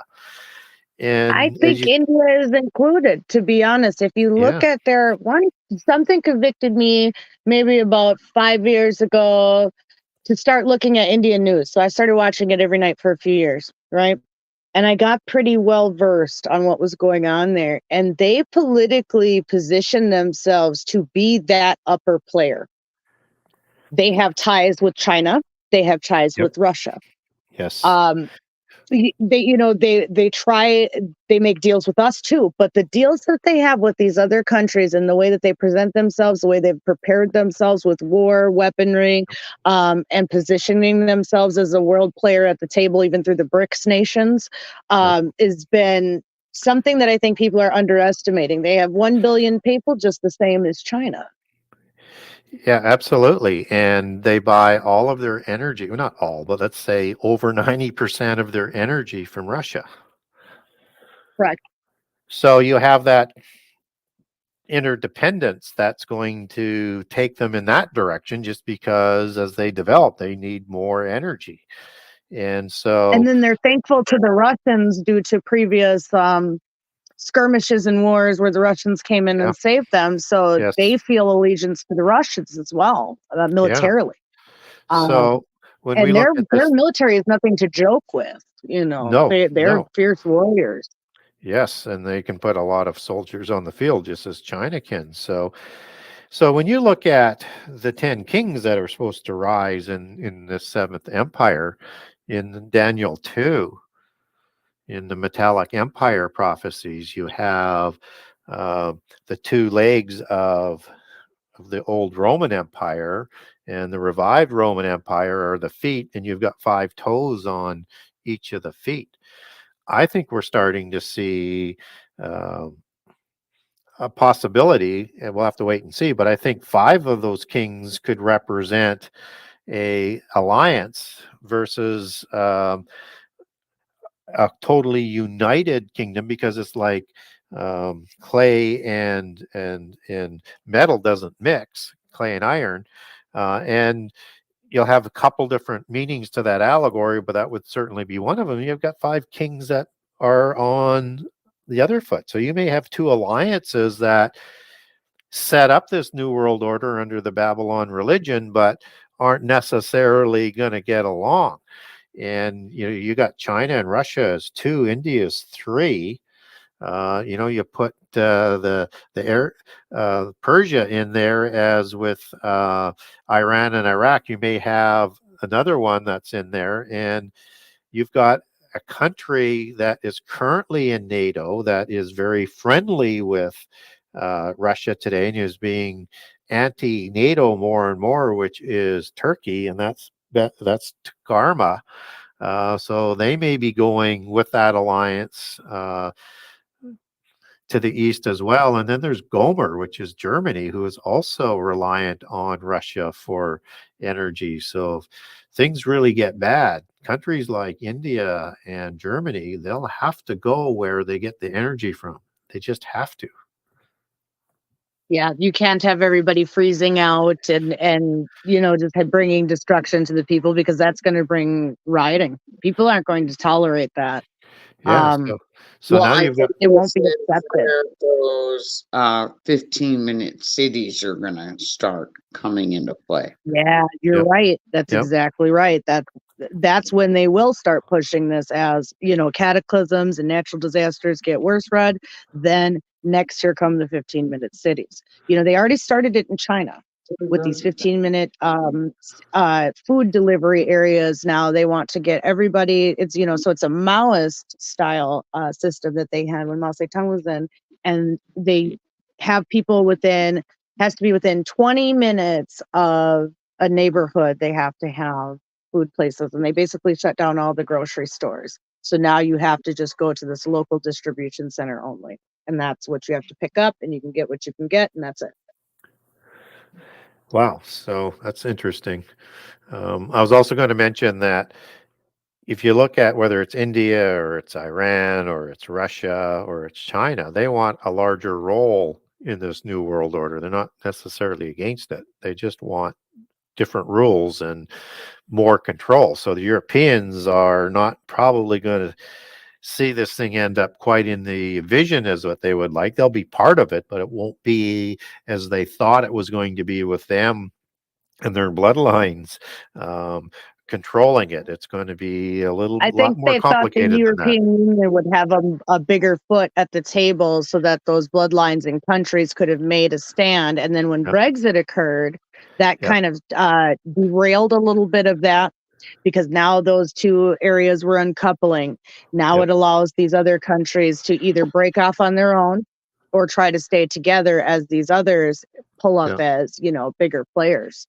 Yeah. So Even North Korea, they were just putting out the other day that they had an election, and that Korean state media came out and said that for, the first time ever, there was a dissenting vote of less than 1%, but that it was enough that people, I guess, voted against. And the media's interpretation was that North Korea wants to be looked at as more of a modern nation. And so they want a seat at the table too. So they have now nodded themselves in the last week that they want themselves at the table too. yeah, that's all going to be the shuffling that's going to go, around. And you look at what's going on and that Brexit thing. That I have to admit, I was quite surprised at that. I wasn't I was sure it would. too. We were on pins and needles watching it, and I watched it live as the votes came in, and I was up nervous because I was like, if they get this, it means it's a win. It's a win Yep. for everybody who knows it understands what's at stake. And Yeah. it happened. Yeah. And the people voted for it. And it was a good thing. Yeah, I think so. And now you might see like Germany at some point in time is going to split away from the European Union, and there might be this Central European group of nations that comes together, and might even go down, even include Turkey, the way things are going. So, or Turkey could go with one of the Arab groups, and Turkey can go likely one of two ways right now, yeah, because we've yeah, had the 2 coup attempts in yeah, Turkey over the last few yeah, years. yeah. So I think that they are such a wild card that we don't know what they're going to do. I agree with that. That's one's very hard to call, and so I think France would operate the east or the western formation of the European alliance. So you'd have two there, and you know what?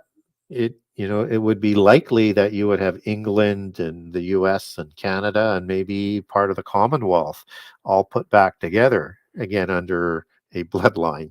But the U.S. would be still the dominant player because it has, at least from a visible perspective, as the dominant player, because it has the economy and the military and everything to go with it. So it would still be a very powerful. So I'm not saying the U.S. has to go that way, but is that possibility now that that's where England might end up?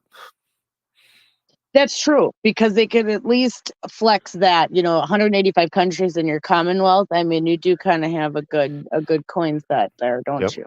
Yeah. If you have to enact that due to, whatever natural disasters, calamities will be occurring.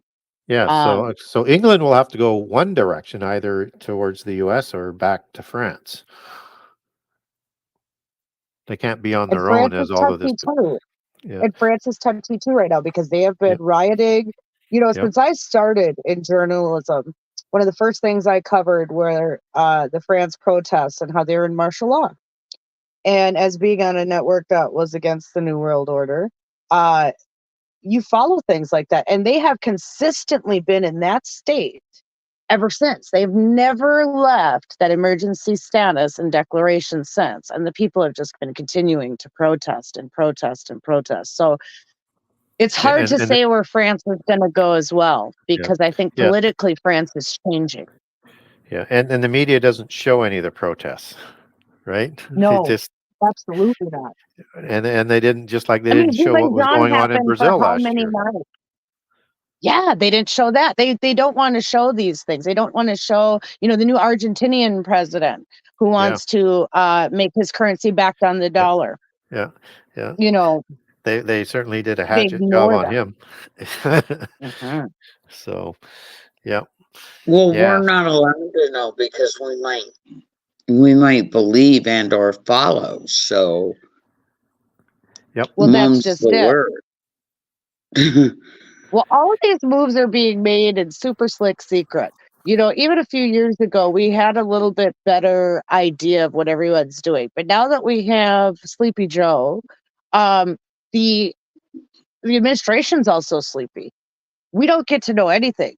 Where are the press conferences? Where is the information about anything we're doing? We get nothing. You know what we get on our news? We get about celebrities. We get about everything else but what's actually going on. When's the last time even we've heard about anything going on congressionally or anything?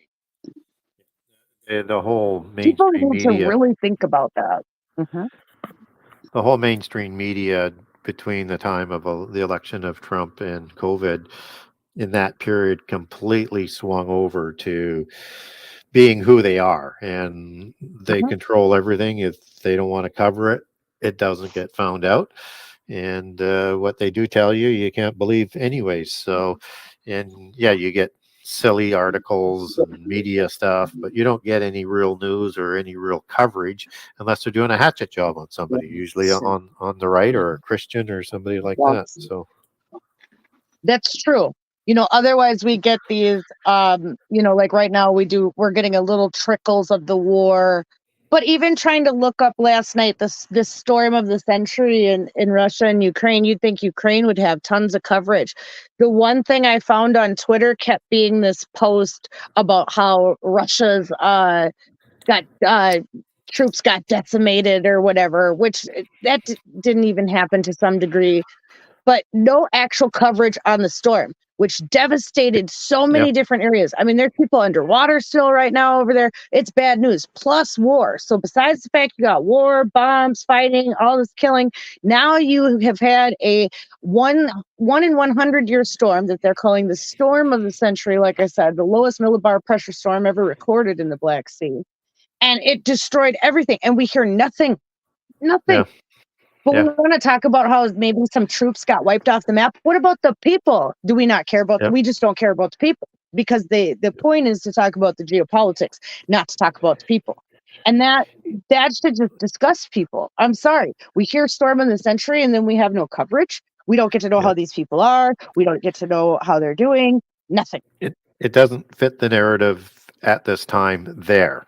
If it was somewhere else, they might cover it. So, but that's one of the things It's that so many places that's been happening to. France, yeah, Germany, yeah, um, Turkey. Turkey got the storm before Ukraine and Russia did.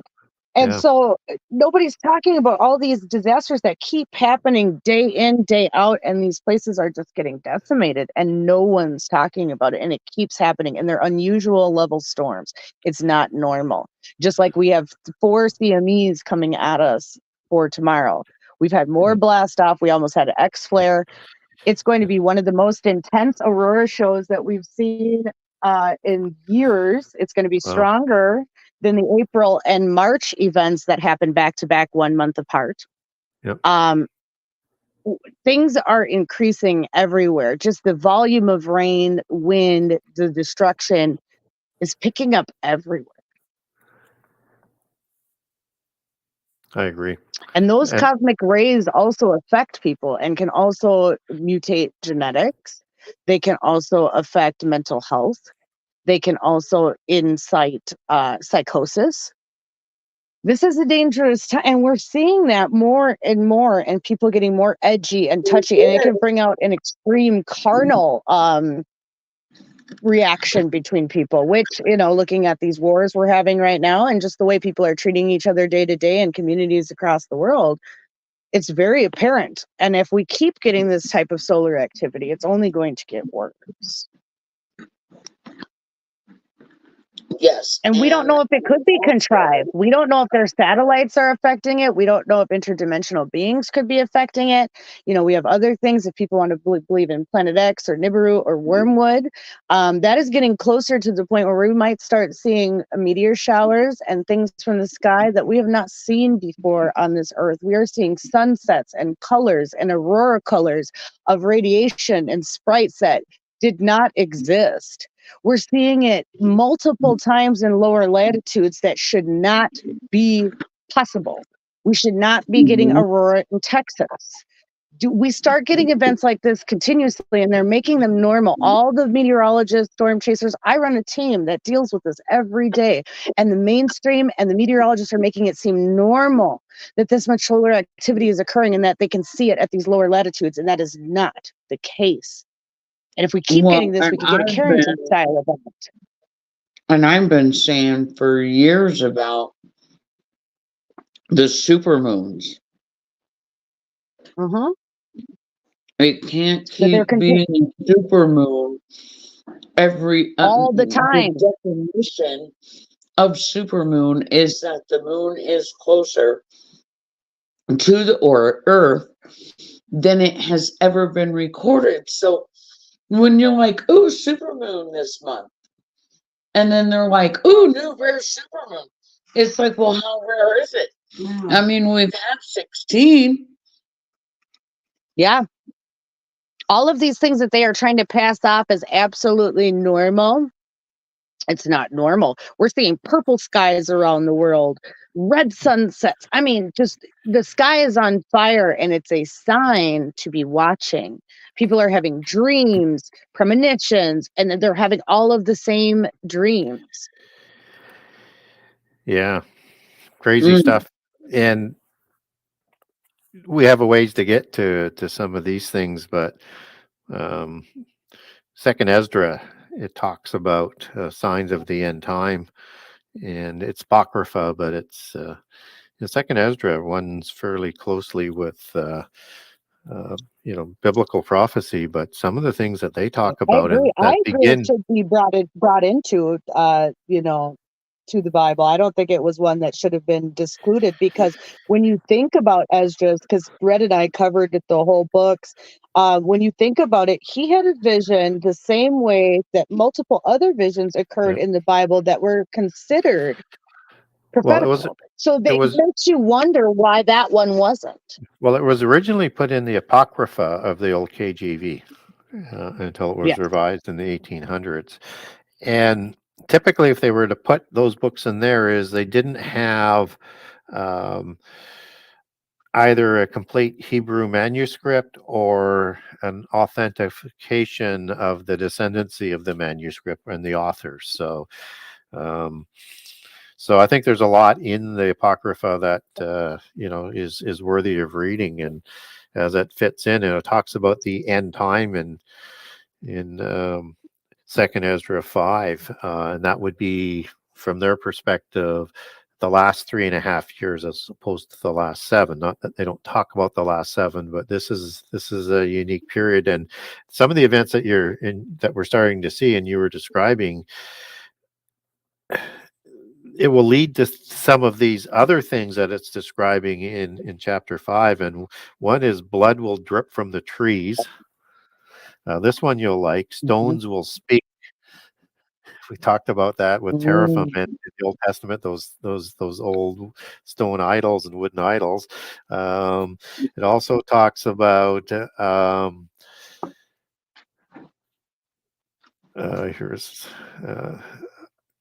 says the earth will break open in many places and begin spouting out flames. Wild animals. We've got earthquakes everywhere. We've got volcanoes going off. We've had new ones that have never went off before. We had that extreme Tonga blast that put thousands and trillions of gallons of water into the upper atmosphere, which is why we're seeing the effects of increased storms and downpours and torrential rains worldwide.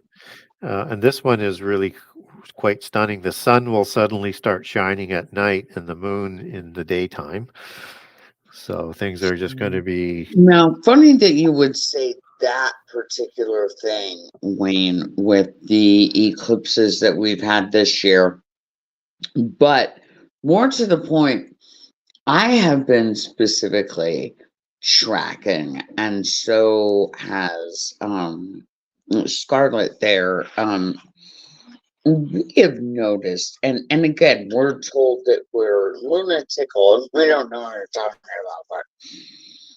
about, but the moon is in places it should not be, at times it should not be.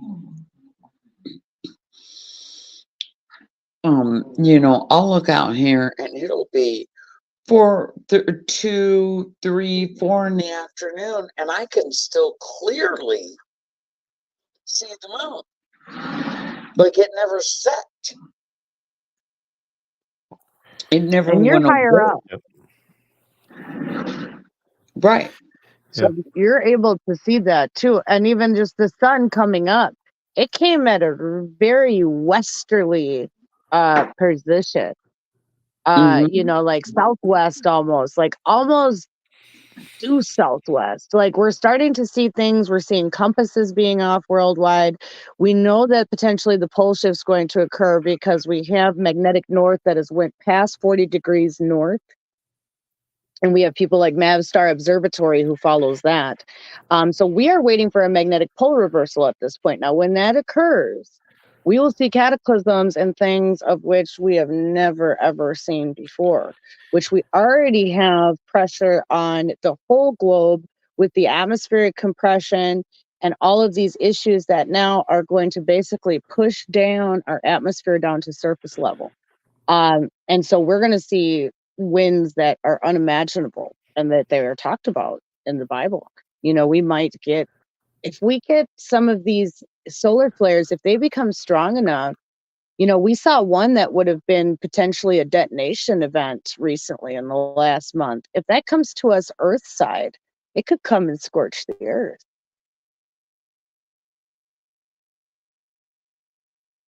So we could be getting to that point, and we're starting to see these signs everywhere. These storms are getting stronger. Not saying we're getting to that point quite yet. The storms are getting stronger. They're getting more unpredictable. They're getting more minds of their own. You know, yesterday in Australia, we covered live storms with United National Weather Team Australia over there. They had a day that they have never seen before where storms stayed in places that they do not stay. A giant hail was everywhere. Winds, I mean, it was just next level. And they had like a 1 in 100 year storm. And their media said, oh, no hail, no wind, everybody skated through. And we watched it on radar. And one of our field operations members who was out, and one of my executives, Ben, he gets home, he has trees uprooted, fences down. I mean, real damage. And the news is reporting nothing happened. So we've even got people gaslighting real events even. So we have to be careful why we have to be the watchers. We have to try to find our information from reliable sources, because we even have people now where the media will lie. Destructive storm comes through, breaks up people's fences, barns, giant hail, and nothing happened. And you're going to say that confidently in articles? That's just insane.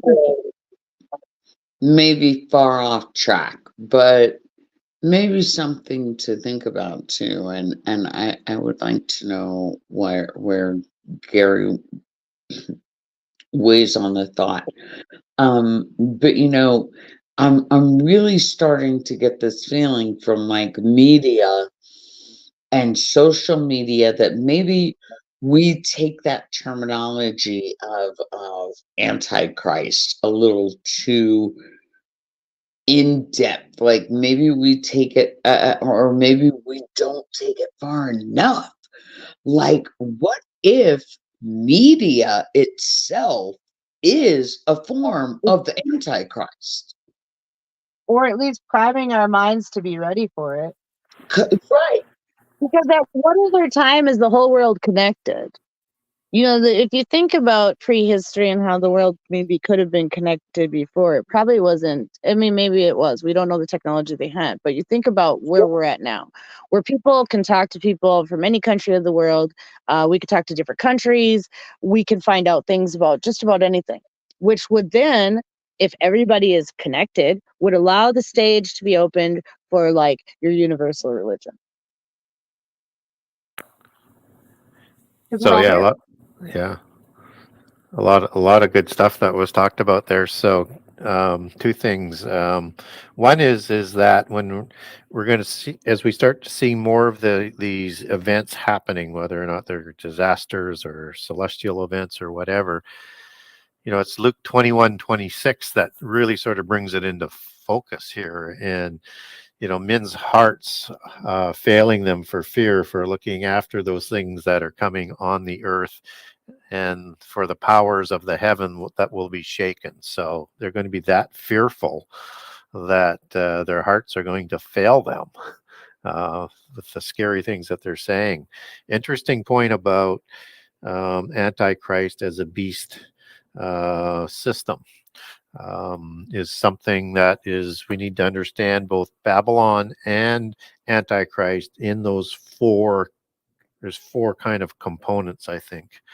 So, one, and I'll do it with Babylon and then go into Antichrist. So Babylon is a city first, and it's said to be a city 9 times in the book of Revelation. It is a geopolitical organization because it controls the 10 kings. It is a universal religion and a mystical religion that sits on many waters, according to Revelation 17. And it is a beast system where it controls all of the trade and the economies of the world, and probably will take a tribute off of it.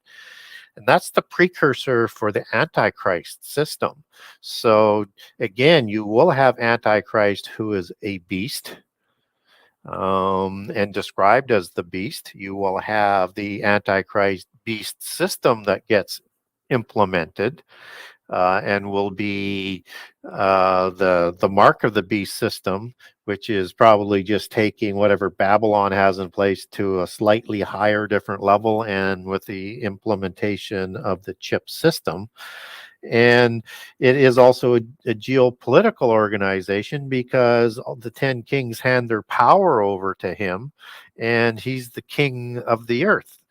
And he is also a religion because, as Daniel 11 talks about, he's going to have his own religion after he destroys Babylon, and he's crowned in Jerusalem, which replaces Babylon city that's destroyed in Jeremiah 51 and Revelation 17. So you've got those four components. So yeah, when we understand the beast, Antichrist is the beast, but those other components are. So the religion is a beast religion. The economic system is a beast system, and you have a beast city, and then you have the beast who's going to be the king or dictator of the earth. So yeah, we need to look at it in all of those components, not just one of them.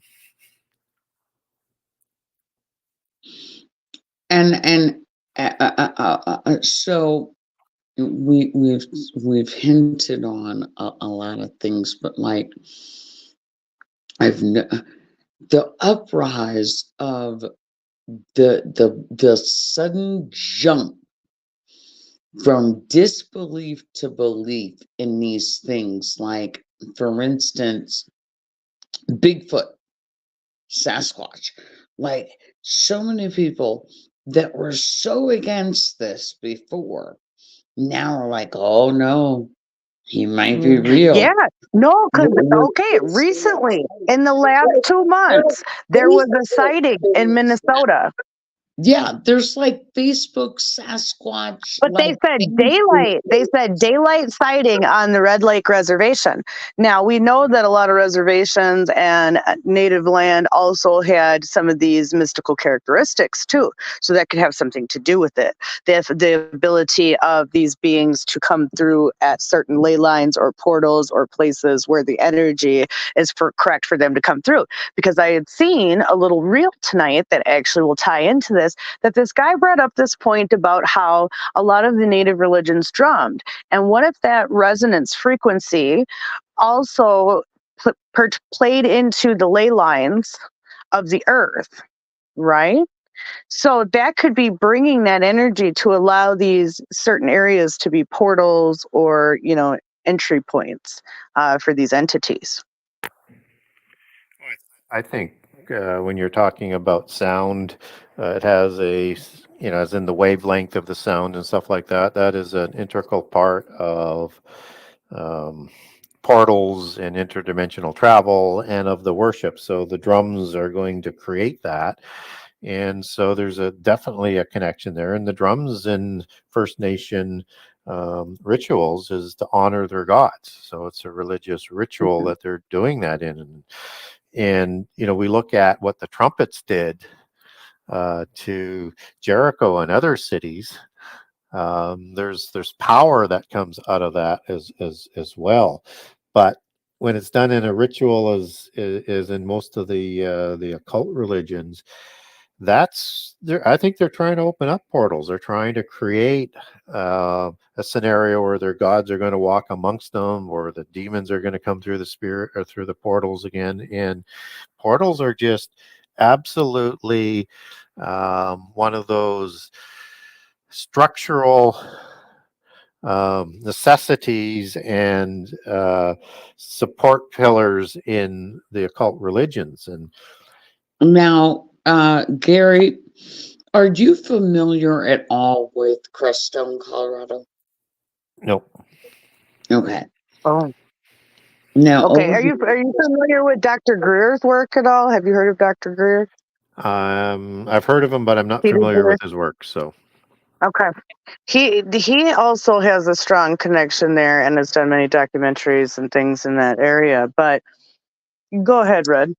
now, Crestone seemingly has almost every religion in the world represented within its small boundaries.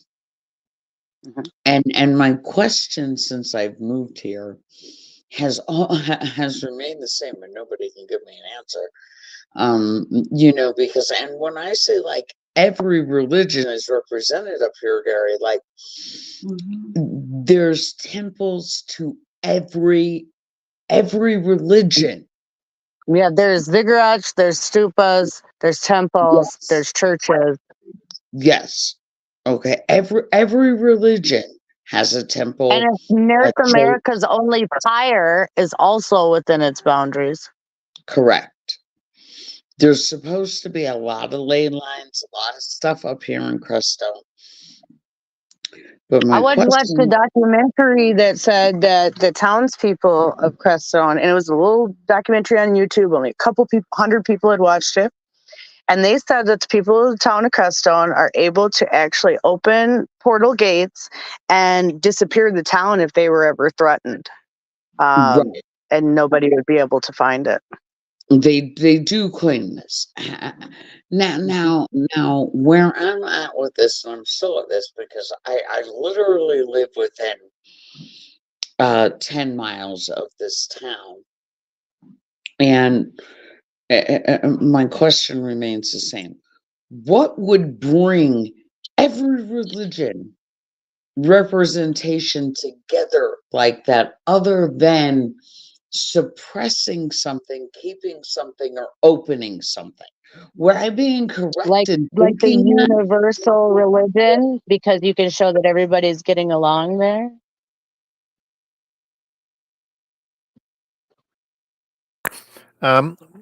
I think maybe a couple of things. So yes, you could look at that as sort of a uniting of the religions, or it is a resurgence of the old religion, which was originally one polytheist religion that was before the flood, as it first was started, and would have showed up again as under Nimrod as a united religion of that time. So it would be a recognition of the same pantheon of gods that they would worship, and that they would be looking for a reappearance of those gods, and they all would have that information and would be wanting to be in that location and or other locations where that is likely to be the place where the gods would once more return, and they would be representing of the carryover of each of those branches around the world, which is sort of the same religion. That would be my likely thing, and they're waiting for that time when the gods are going to reappear. Now, they may show up as aliens or whatever different formats with that sort of thing, and that there would have to be a portal there for that to be the case, because if you're going to bring back the gods of old, you're going to have to go right into the pit prison to get those out. Both the parent gods, whether it's like Kronos and Gaius and Iapetus of the Greek pantheon as parent gods, or like Poseidon and Zeus and others of the post-Diluvian period, or El and Baal, parent and offspring god, Anu, Anki, Enlil. It's the same pantheon all around the world. That you would want to, they would be waiting for all of those regimes to be released out of the abyss and return, because they're wanting to move into that new age, to evolve into gods. And for them, that has to happen. So they want that period of time when those gods return to them. And they do it through portals. In the Ugaritic texts, where the Rephaim are recorded, and the offspring giants of Baal and Ashtaroth after the flood, not between themselves, but as one female, one male, having copulation with human males and females.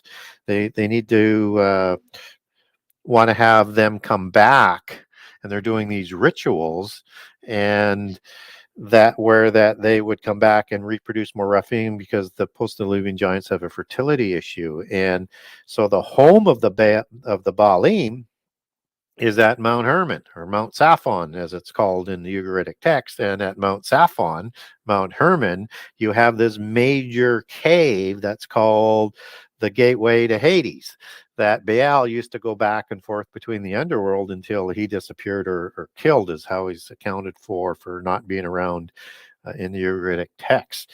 So that's the same kind of story you have all around the world, and you have that great portal that they're expecting them to come through. And so portals, and the Rephaim had the ability to go back and forth between the portals. And that's really interesting you said that, because I just found an article that talks about this, that claim that Crestone has a 10th dimensional reincarnation portal, they claim. Yes. Yeah.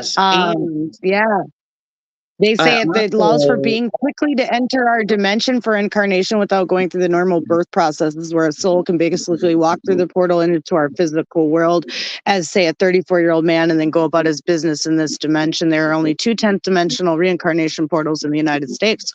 One is in Crestone, and the other is Mount Shasta, California. Right. And that's interesting. Here's other interesting They facts. say it's the spiritual center, and they call it the New Age religious capital of the world. One of the things that I noticed right away when I first visited Crestone, outside of, everything being, every religion represented over there, it has been called Little India, and was given that title officially by whichever Indian priest or whatever they came and visited. That's A. And then B would be the fact that with the portals and the openings and the back and forths, it is located at what they call the bottom of the needle, which is like a really big, crazy mountain here.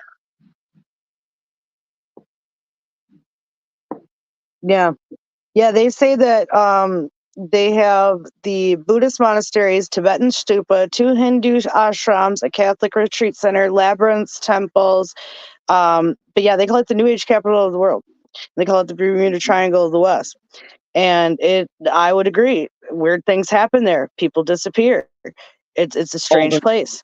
I can say that for sure. I mean, we've been there and seen strange things. You live there, yes. You see strange things. Mm-hmm. It's a very interesting place. Well, yeah, because we've always kind of known there's been this spiritual battle since you've been there. Mm-hmm. There's definitely the spirit of good and evil is alive and well there more than any other place you've ever seen. It is definitely not the place for the spiritually weak. and you could get decimated just by being there. People say in this article, they talk about, just going there could be a psychedelic experience. I mean, the energies are so strong, and we have these places like this all over the world. This place in particular is different. And this is why we watch these places and watch how people interact. Because the stranger things have been getting lately, you and I both know this, the more we know that things are starting to change and it's not for the better. So many things happen in Crestone that are never covered. Never covered by media. And no charges are ever brought up by police. So many things get covered up and ignored due to, it's their religion. It's their religious right. And when we talk about them all coming together as one religion, that's what I thought when I first moved out here. But when you're here and you actually interact, they're all very individual.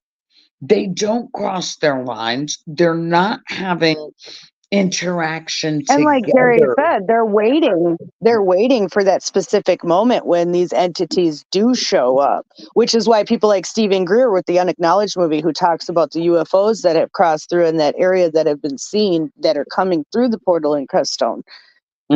These things, they're waiting for a specific set of things to happen. So this is why nothing seems like it's going forward, just like the dream of the Baka that was supposed to exist. That never really happened because things have not been set in place for these things to occur. And I think that the overarching theme right now is things are setting up in so many different areas that if you just break everything down and look at it like we have tonight, you see that things are changing quickly.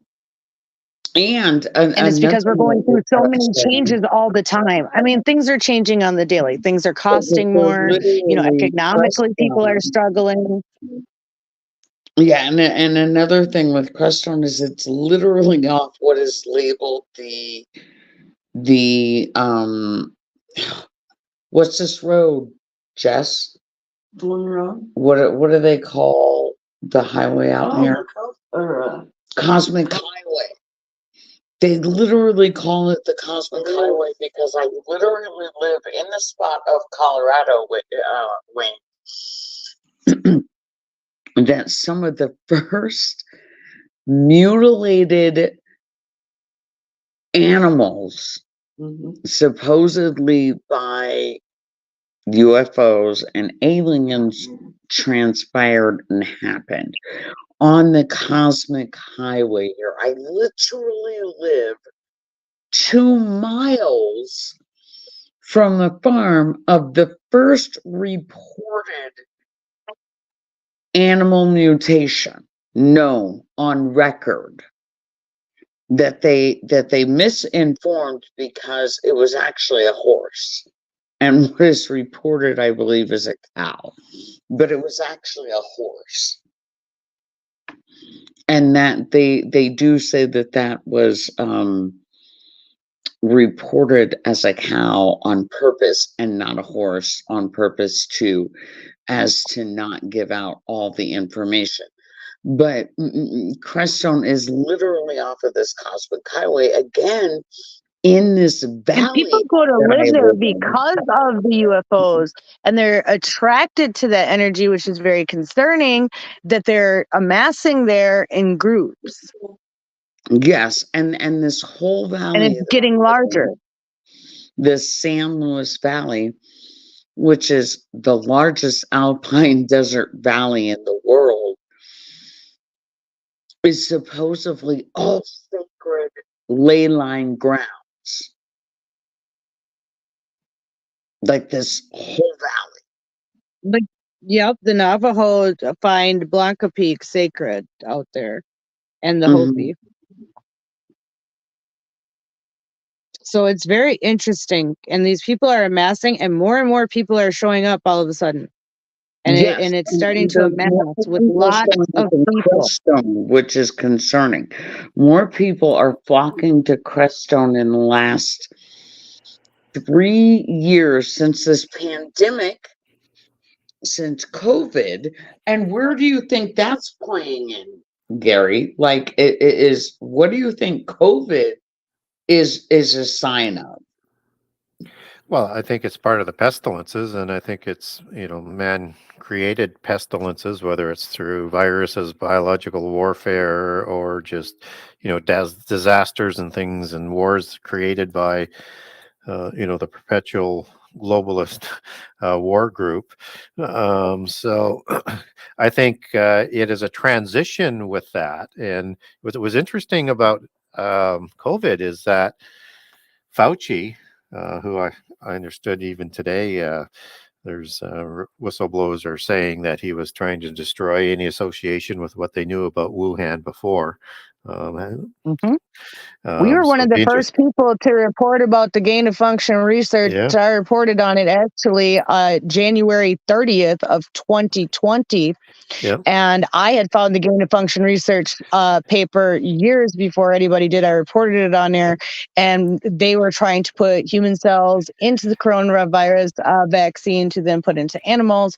And they had submitted the paper in December yeah, 17th of 2019 with the yeah. research they had. Yeah, so he's doing that. That's sort of coincidental to what I was sort of talking about, but that's part of the Mhm. contrived nature. And in January 2017, after Trump was elected, he said that Trump's administration would not escape a pandemic, a worldwide pandemic. Mhm. So I don't believe that's coincidental either. And with that pandemic, they were able to introduce mRNA technology, digital version of vaccines on a low technology level, but first stage, no doubt. And I think that's part of the transition of messaging technology that they're using with these vaccines. But when it really starts to get closer to the end time, I think you're going to see that whole thing come through digital technology. Just as we were talking about those medical beds that they're developing, and that it's the process to get us from point A to point B. They're still in the pharmakeia age of the, but pharmakeia is going to be also how Babylon deceives the world through sorceries, pharmakeia. So that's going to be a big part Yep. of it. And the Davos crew in, I think it was 2017, said that the implant system that they're developing will come about through the healthcare system as its delivery system, and people will demand it for better health and to live longer. And if Mm. pestilences are contrived and are getting going to be more and more released all of the times, they're going to have the cure, and you're going to have to get into that digital technology, eventually accepting of the mark of the beast, um, to not die from those pestilences that they're going to plague the world with. So I think that's just sort of the start. And it wasn't even a large pestilence or pandemic by um, I say pestilence more often now because because of YouTube and other people that take us down, and I don't think we have to worry about that Yeah. here, but I might be wrong on that. Um, yeah, and that's just a small pestilence in terms of what's coming, and that was like a test run. And even that test run, I mean, and we all know it changed everything, and they learned a lot, Yeah, it did. and they're going to Well, it continue to double showed like down. the So point that you brought up. It showed the point you brought up earlier about we need to get even politicians and everybody in the place of believing something, like for that one world religion. But that event showed that you could brainwash so many people at once and you could make them believe whatever you wanted. And you could turn people against each other and break up families and cause strife like people wouldn't believe. But people were united under that. Science almost became a religion to people, yeah, where and you it got was to believe the science, trust the science. and it was all Yeah. fake science too. Was right. Hmm. So Correct. they lied And about we knew everything, that. and censorship. They got control with censorship. They didn't get to the point of the digital passports, but I think just Some out of places did. necessity Israel did have them, for that. on a That worldwide sense they scale. could really move Yeah. around. Yeah. But I think they need they'll want to bring on another one so that they can finish off some of these test runs, and Yep. last fall, and then in the meeting in February last year where you had a sort of coming together of the Davos crew and the B20 at the G20. They were looking at having and passed on all of the authority over to the WHO organization to bring in the digital passport, a medical passport at this point in time, but obviously with goals to do it with a digital worldwide passport, and that they wanted it based on the Alibaba system that was used in China for the social credit system, which also would work for digital currency, which the Federal Well, Reserve also in the Aadhaar. last year took Aadhaar would over. be a good example in India of a similar system that works quite Yep, the same. They signed yeah, everybody up with a national number. You can't get your rations without this new number. You can't yep, go to school without it. You can't function in India without your Aadhaar card. yep.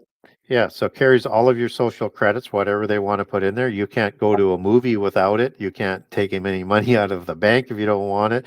It's going to have all your medical information on there. So they need another And that catastrophe goes and through a the Internet of Things with the AI. So then you go back to that because that's where they wanted, they were talking about at Mobile World Congress and the next step after, collecting all the metadata for all these years on, phone calls and all these other stuff. yep, They wanted to now collect medical data. Medical yep, data, they said, would be the biggest, and personal data would be the biggest driver of money coming forward for the Internet of Things. So yep. that's what they were going to be focusing on now, exactly that. So they want things like Aadhaar and these Chinese systems and all of these countries that have created these because then they And can aggregate all that data and put it into the cloud. Yep. and like we discussed, and this goes again into like the movies that have come out, like Gary had mentioned with Terminator, because we learned that like the movies are chicken feed. They put these chicken feed moments into the movies so that people will believe when they're actually happening. So like, you go into movies like Gamer and you start thinking about how they're starting to push microchipping, they're starting to push all of these marks of the beast, and how we, Scarlet had reported, I guess probably about 2 years ago, on how they were preparing to start farming us. So they're gonna Yeah. start measuring like our heart. Well, for instance, like my mother. Okay, so she had been diagnosed with pancreatic cancer. She had went and got a biopsy. After the biopsy, things happened. Her health declined really quickly. Like I said, she died 2 weeks from diagnosis. But that's not the point. After she died, I got in the mail this letter that her surgeon had sent in this sample to this next level Gen AI company. I'll have to find the paper and read it on air at one point. But they said that they took that sample and they can like treat genetically, but now they have all this information and they get to keep the sample. Nowhere does it say that they ever released that sample. And this is how they're going to start targeting medicine. So now they're even putting you into, and they said it's AI assisted therapy. So they would take your results of your biopsy and then use AI to determine a targeted treatment. Think about how much data that's going to be sensitivity as far as DNA structure, how they could change your DNA, all types of things. And then what does that do? What does that do? And then Well, everybody would be Gary, at the home of these and I systems. don't know, Gary, how you would feel about this, but I felt like this when they were doing all the ancestry stuff, like, oh, send your sample in for free to ancestry.com. And I'm like, why? So they have your DNA. Because I feel like they're looking for the bloodlines. Mhm. Yeah, so Would that be far off? they've been preparing to bring about the end time at any time before the ordained time. So they've always been trying to prepare, and so before you have all of this technology that we're looking at right now, what's important to them was the genealogies, right? And blood Mhm. types. And, because they want to have a world that is only for the people they want in that world. And certainly mundane humans and people who aren't sort of sycophant followers of the globalist, dystopia that they want to bring about. Um, aren't going to be part of that society. You either, have the gene of Isis or the Julia gens or the LB gens, whatever gens it takes to be part of that spark of the divine for this new age that they want to create. So all of that original tech knowledge was being gathered in preparation in case they could have brought about the end time empire and antichrist at a sooner date. So all that happens is the longer it pushes out is as they develop more and more technology, and it gets to be more and more like what the Bible talks about, particularly with the mark of the beast. So, but Well, and I think they could do that through, especially like holograms, like a Project Bluebeam. I think they're going to try to maybe even pull that with potentially like a return of Christ. yeah, yeah, they will. I I'm mean, very concerned about that. Antichrist has to counterfeit everything that Christ is prophesied to do. So you have to Right. look at and because that's how he creates the deception, because he fulfills those prophecies and he comes before Jesus does. And even in the ordained time, he comes before Jesus does. So yeah, he's going to try and recreate everything that Jesus was prophesied to do. And then when he takes power, then he's got absolute control for a 3.5 year period, and he'll do what he wants to do.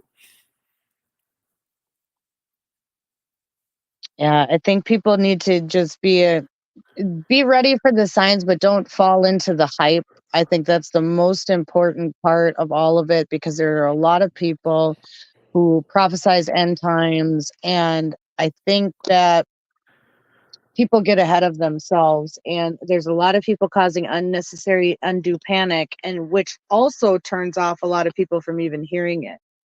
The best thing to do is, while all of these cataclysms start occurring, is to just slowly try to bring up to people, hey, did you see that?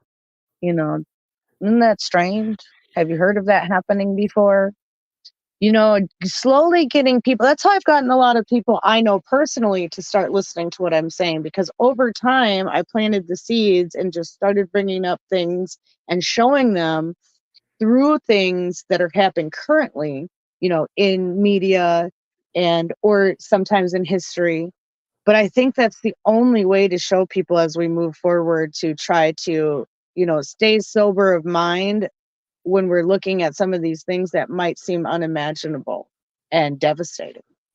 I think it's going to be a lot worse for all of us who are here, but we have to be ready that it's only going to get worse. It's just going to just consistently get worse. When you're looking at things like the grand solar minimum, you look at some of the mathematical equations for what's going to happen with the sun. Going into a complete ice age where we're going to have a real hard time surviving. That would be a big pestilence on us. I mean, I think that these natural disasters, as well as the geopolitical, as well as the spiritual, are all coming to a point where they could be getting to reckon.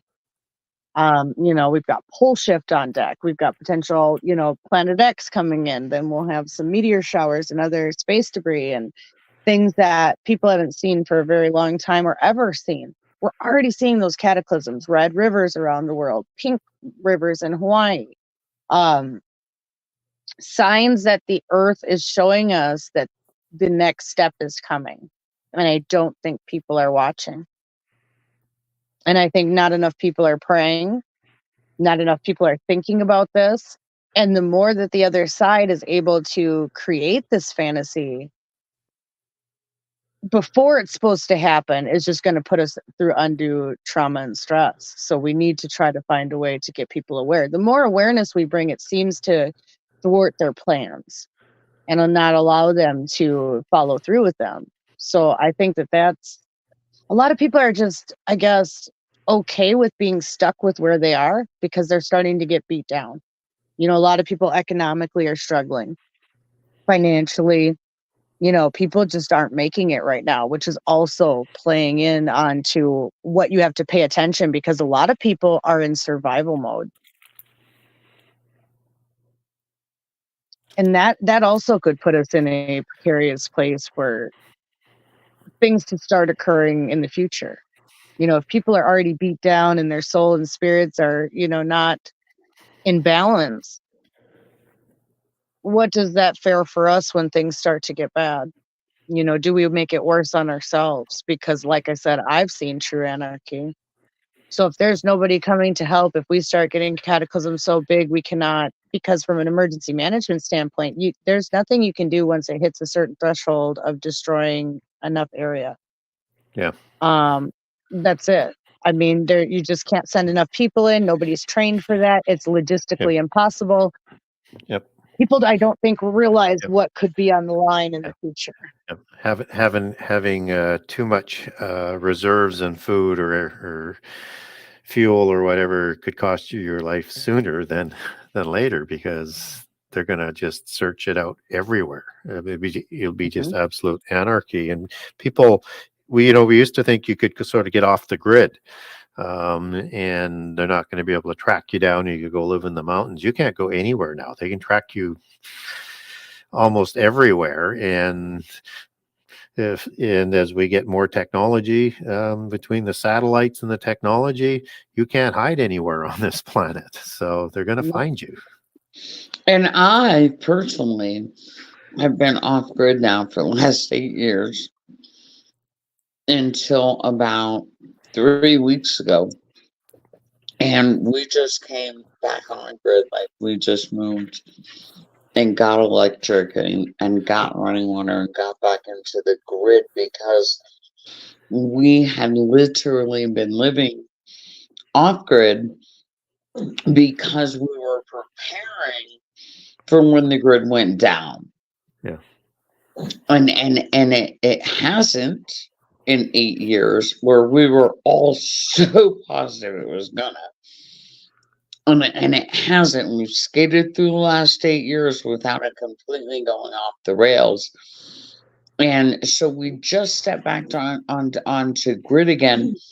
And it's interesting because it's like, okay, why did I spend that time suffering and doing that? But then at the same time, if the grid goes down tomorrow, I'm still going to be all right because I know how to do it. I did it for 8 years.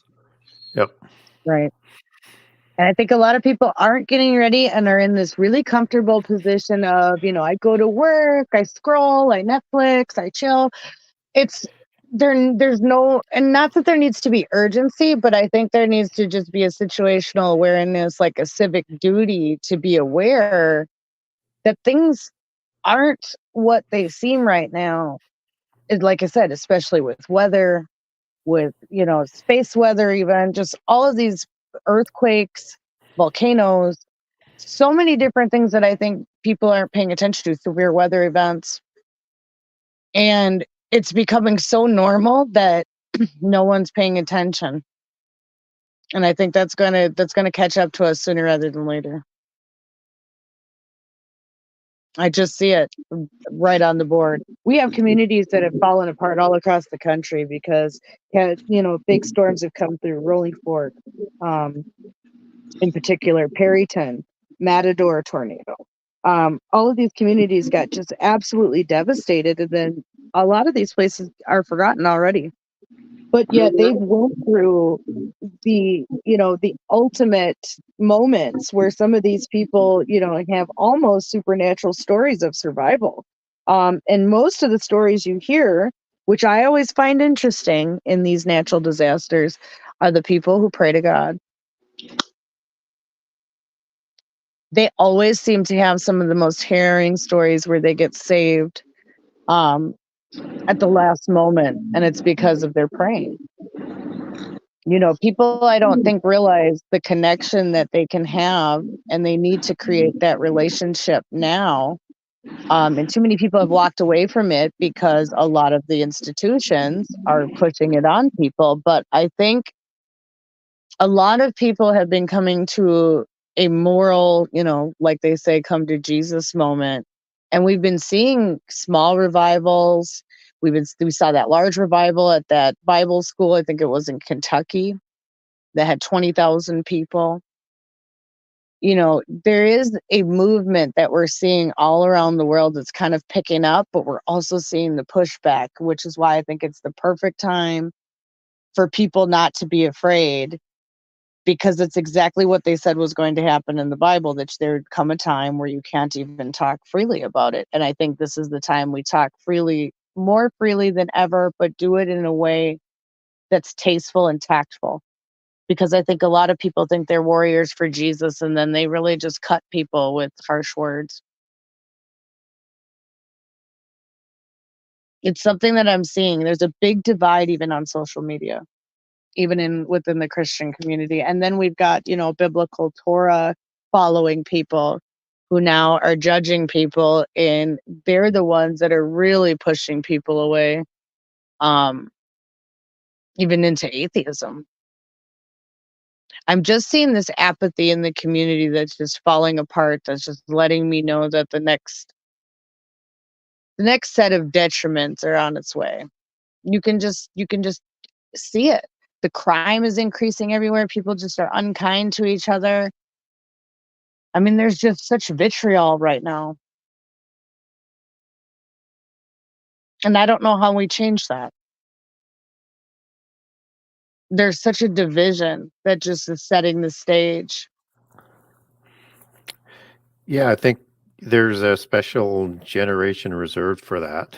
Um, and in the book of Timothy, it talks about that godless generation. And you would think that people would en masse turn away from all the things that are going wrong, whether it's crime or the vitriol, but they continue to do the same thing, and they continue to take actions that only sort of double down to make those problems even worse.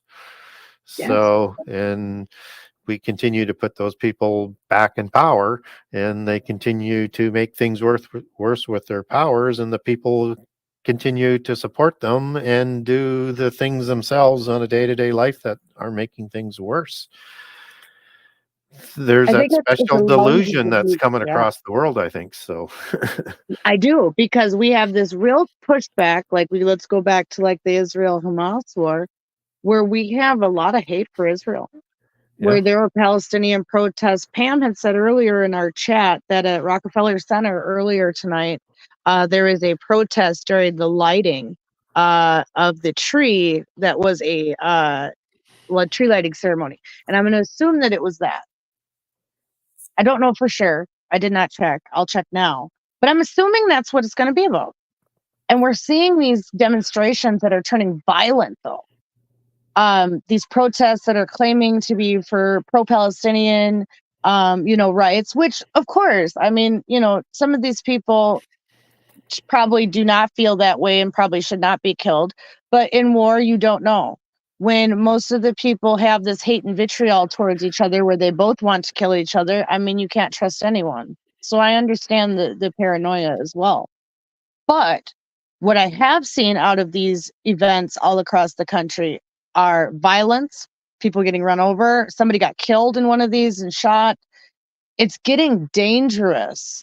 And the energy from these are different than other protests we've seen since this riot season has started in 2020.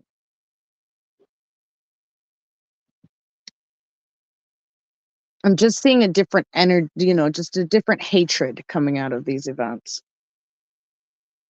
I agree. There's a different level of um, just under the surface hate, and I think that's because of the universities that have been, and I would say even before that, and into the high schools and right down to elementary, where they're creating these wedges, they're creating these divisions, and it doesn't take much to, when you've been conditioned and brainwashed to into that sort of hate and belief system, to set it off. And so every time something happens now, things just go off in a crazy, chaotic way. And it's like, it's almost like they're possessed. I mean, it's just Yes, crazy. I agree. And possession is denied by many groups. We have Um, actually said that quite a few times. yes, and I'm going to Because keep saying it. especially with Trump, when Trump was president, me and Scarlet said several times. Now, first of all, let's break it down. Okay, we have this side that we're talking about right now, but let us not also forget what our government has also admitted they do have and have created and have been using against us. If you actually go and read the declassified vote files, so they have that laser, the God laser, which supposedly can implement into our mind, the human mind, the word and or voice of God, and then mind control you on that particular thing.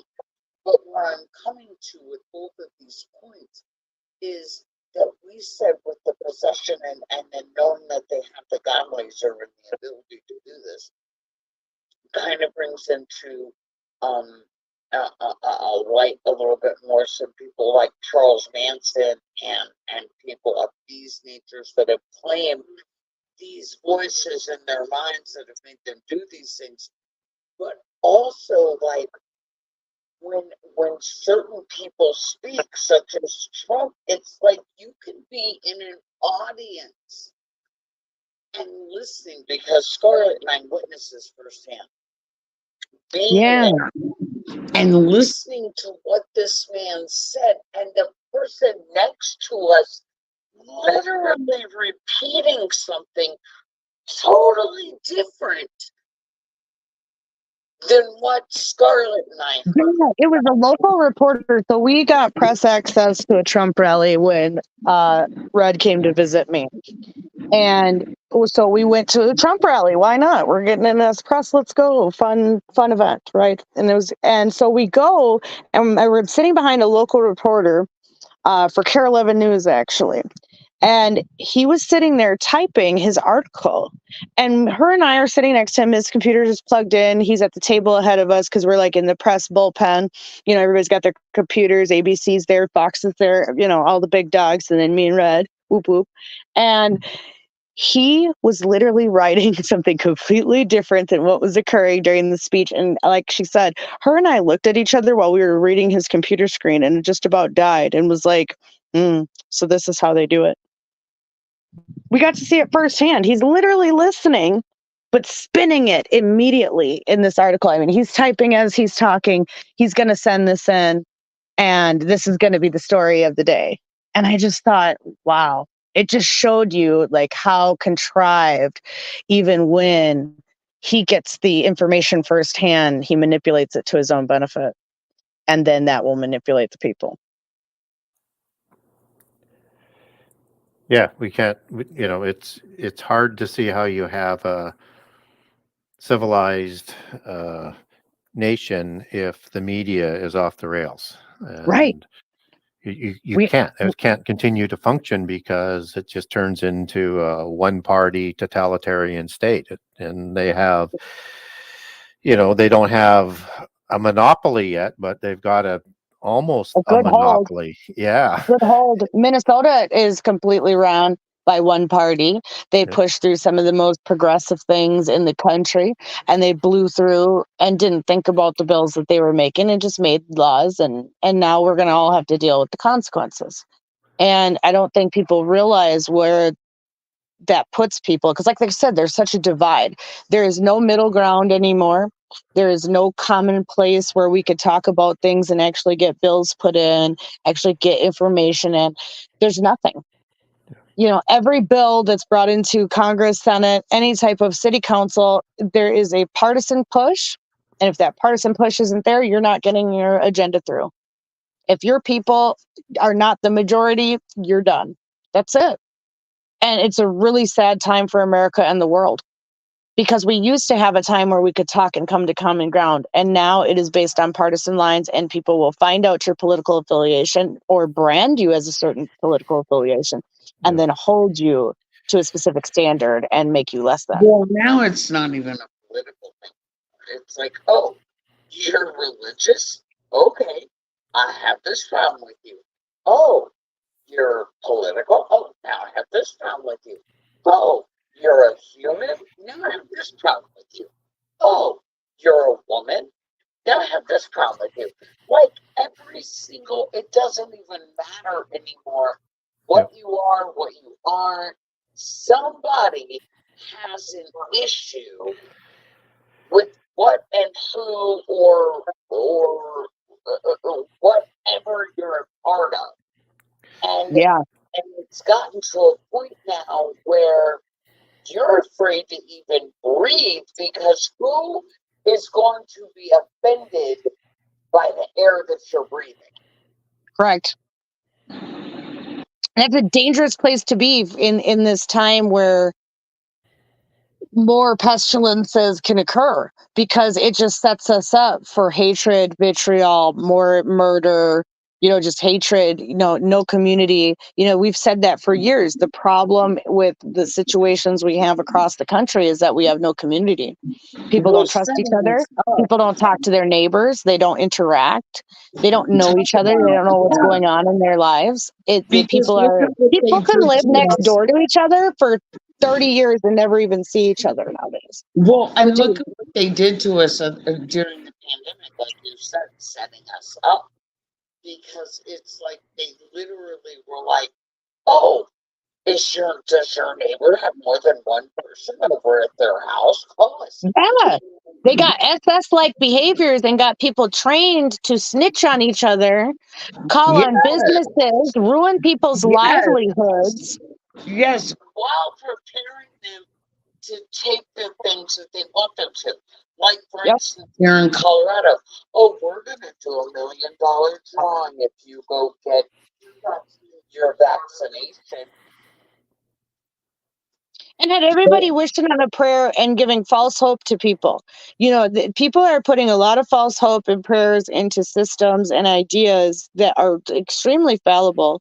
And I think that praying on people who aren't in the best of situations just shows that they do not have the interest at heart. But I can confirm that there is the article from the New York Post about this Rockefeller Center Christmas tree lighting thing.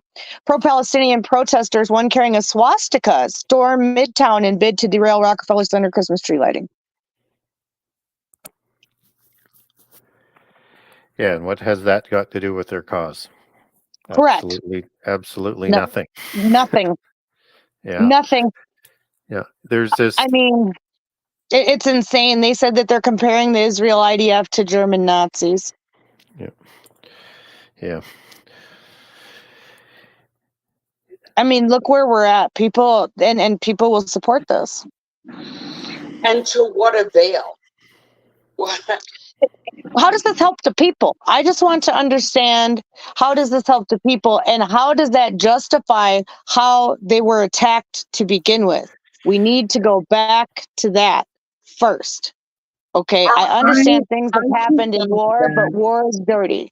I get it, but both sides are dirty. Going back to simple things, like listen to the words that they're telling you, right? Because the devil's into details. Right. And so let's just look at one of those fine details, right? Like, here you are telling me that this is how I should feel, or this is what is happening, but it doesn't match what is happening. Yeah. Like that movie, Don't Look Up. Oh, there's a huge meteor headed towards the Earth that is literally going to destroy us. So there's not, as long as you don't look up into the sky and you don't see it, it's not coming nearby. Yeah, it's that type of energy. But how does this help the people? I get that we should have a protest, speak out, okay, whatever. But how does that actually help these people? What solution do they have for these people? Because here's the deal, too. You know, the interpolitics of some of this could be figured out. There are people who need to get out. There are people who need to be able to move around. They are literally stuck. You know, supplies and things are cut off. You know, hospitals and the infrastructure are being taken out. So it is the humanitarian crisis. But at the same time, they are showing their strength in areas that make that retaliation possible. So the IDF wouldn't just go and attack these places unless the pushback was already there. So I think people need to really reassess what's happening right now. War is dirty. Both sides are going to be fighting. We should think about people and innocent civilians and those who have no ill will. But at the same time, how do you know who is who? And I know Well, that sounds you know, crazy to say, when but how do you they're truly know? when they're claiming things like, "Oh, come get this free vaccine because it's a I, you, we health wellness thing." Okay, then I'm going to need you to explain some things to me. Because if it's an I, you, we wellness, and this is all for the betterment of the overall good and wellness of the people, then why am I being charged $700 for an EpiPen that literally costs $2 to be made? Well, and I think that that's the way that they stress. But see, this just goes into like what I said, how they are trying to stress out the people. Because if you have them worried about every single factor of their life, oh, you can't pay for your medicine, you can't pay for your house, you can't pay for a car payment, you know, everything is, the inflation is extreme, right? Now you're going to stress people into maybe doing actions that they wouldn't otherwise. You know, that puts people who are in very, you know, dire situations, they might have to steal to survive. And now they are put in this situation where they could hurt somebody because of that, because they are so desperate, because they are in their own personal, you know, tribulation. It's going to put people in, we're in real desperate straits because we are in a severe depression in many different ways. That, with all the other things we've talked about tonight layered on top of each other, this is the powder keg. And how does it blow? And it's like they want that chaos so that yes. Oh, they thrive for it. I know it, because I'm going to tell you something about the riots. And I was there the night of when the AutoZone burned and when the 3rd precinct lined up and they looted the Target and all that. They had a line outside the police station that was right in the parking lot. And they were all outside and ready. They made one push at the crowd. They literally only ran maybe 20 feet and then stopped. They didn't flush the parking lot fully. And they literally turned around and walked back into the precinct, and we never saw them again for the rest of the night. And all hell broke loose. They want it. Yeah. They want it. And I think they want to be able to bring in martial law and just take absolute control. So, and they seem to, and they seem to, there's just seems to be this worldwide sort of movement by the powers that, you know, control things to create anarchy everywhere. And, you know, that's part of that perpetual war thing. That's part of the globalists. And then the only reason why you want perpetual war is to reduce the population and to create chaos so that you can put in a new order, which nobody's going to like. But that's why they have to create, they seem to think they have to put in enough chaos that now they can use such violent force to impose a totalitarian state to offer people peace. Yeah, and So they've done that through TV and programming and, yeah, all these countries and the trauma they've put people through. It's been a definite process. And I think we're only getting in times that are going to get tougher. yep, People need to, find their people, find their tribe, try to stay grounded, yep. definitely stay within the word because times are already tough. But I think we're just at the cusp of seeing things that we've never seen before that, like you said, will fail hearts, Yep. fail men's hearts for fear. Yep. Yeah, and I mean, look what they did in China during COVID.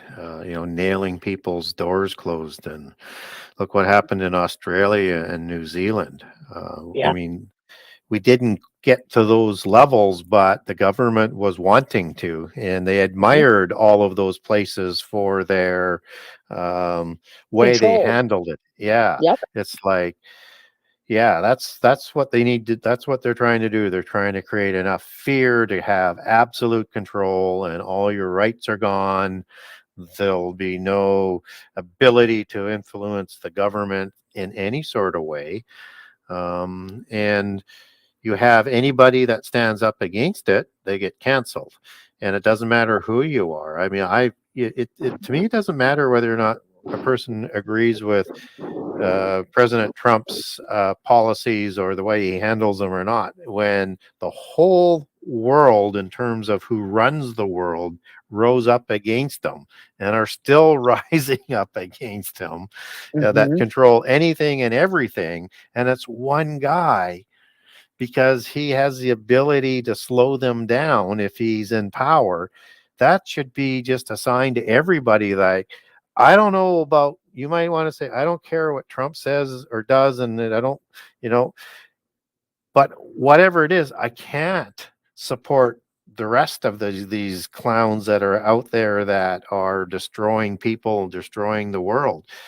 They Yeah, have they said U.S. air marshals are only investigating people from January 6th right now, and they are not yeah. putting any air marshals on flights to actually investigate, air disturbances. I did a show with a fellow about 3 weeks ago, and I met him a couple of times, and he does a podcast, and Casey Cusick, and he was in Washington in January 6th. Now, he was protesting, but nowhere near the Capitol, and didn't Right. participate in anything like that. So, I mean, he got arrested. They Hmm. were threatening to destroy his whole family, everybody he knew, if he didn't plead guilty. He didn't plead guilty. I mean, he basically went bankrupt trying to defend himself, because you got the whole weight of the whole DOJ on you. Yeah. And in court, the lawyer does a great job, and they have no evidence. And the judge says, you didn't participate in the riot, you didn't do anything wrong, but you're part of the river of sedition, so you're guilty, Yep. and sentence Anybody them who to was 10. involved, they said, Yeah, or even in the vicinity of Washington, D.C., and on January 6th is included in that list. yes. And so they're going to get you with a criminal charge, and then that just totally restricts you, and it all then depends on how long you're going to be in jail for, and then Mhm. how long they can hold you for after that. But it's just that weight of that totalitarian power that they have, and now it's turned against anybody who disagrees with the progressive state. And they are the establishment. They control absolutely everything right now. And you know what? I grew up in a place where socialism used to be not a bad thing, and but that movement that was in Canada, and I'm from Canada, from the Yeah. prairies, and it is not, with the leaders that I grew up with, and I'm fairly old, so it's been quite a while since it's changed. It is not the party and not the values that it began at. This is something. There was an interesting article about Trudeau that came out in the last 2 days that was talking about like basically the fall of that and how the people of Canada want different politics. It's been completely controlled. CBC doesn't, say a bad word about him. There's no dissent, but the people are tired and they want something different. And he barely held on to the premier when the last election occurred. So I think that there is going to be a change. They may not. There We do not have any media in Canada that is not absolutely propaganda. We don't have any talk radio that is right of center, or even in the center anymore. We don't have, a Fox News or anything. We just don't. It's all mouthpiece propaganda, and you go into an election and they absolutely destroy anybody who's not on the left. They just absolutely destroy them. So I hope we will push back, but I'm not convinced of it yet, and we'll have to wait and see. But the polls are suggesting, that Trudeau's in trouble, and the other left-wing party is faring no better. And they're working together. So we may get a pushback. It'd be nice to see things pushed back for a while, but trouble is they still control every government organization, every school. They control the judges. They have absolute control. And so the best you can hope for is that you can get some group of people in there that might represent some of your values, and things don't get worse for a while.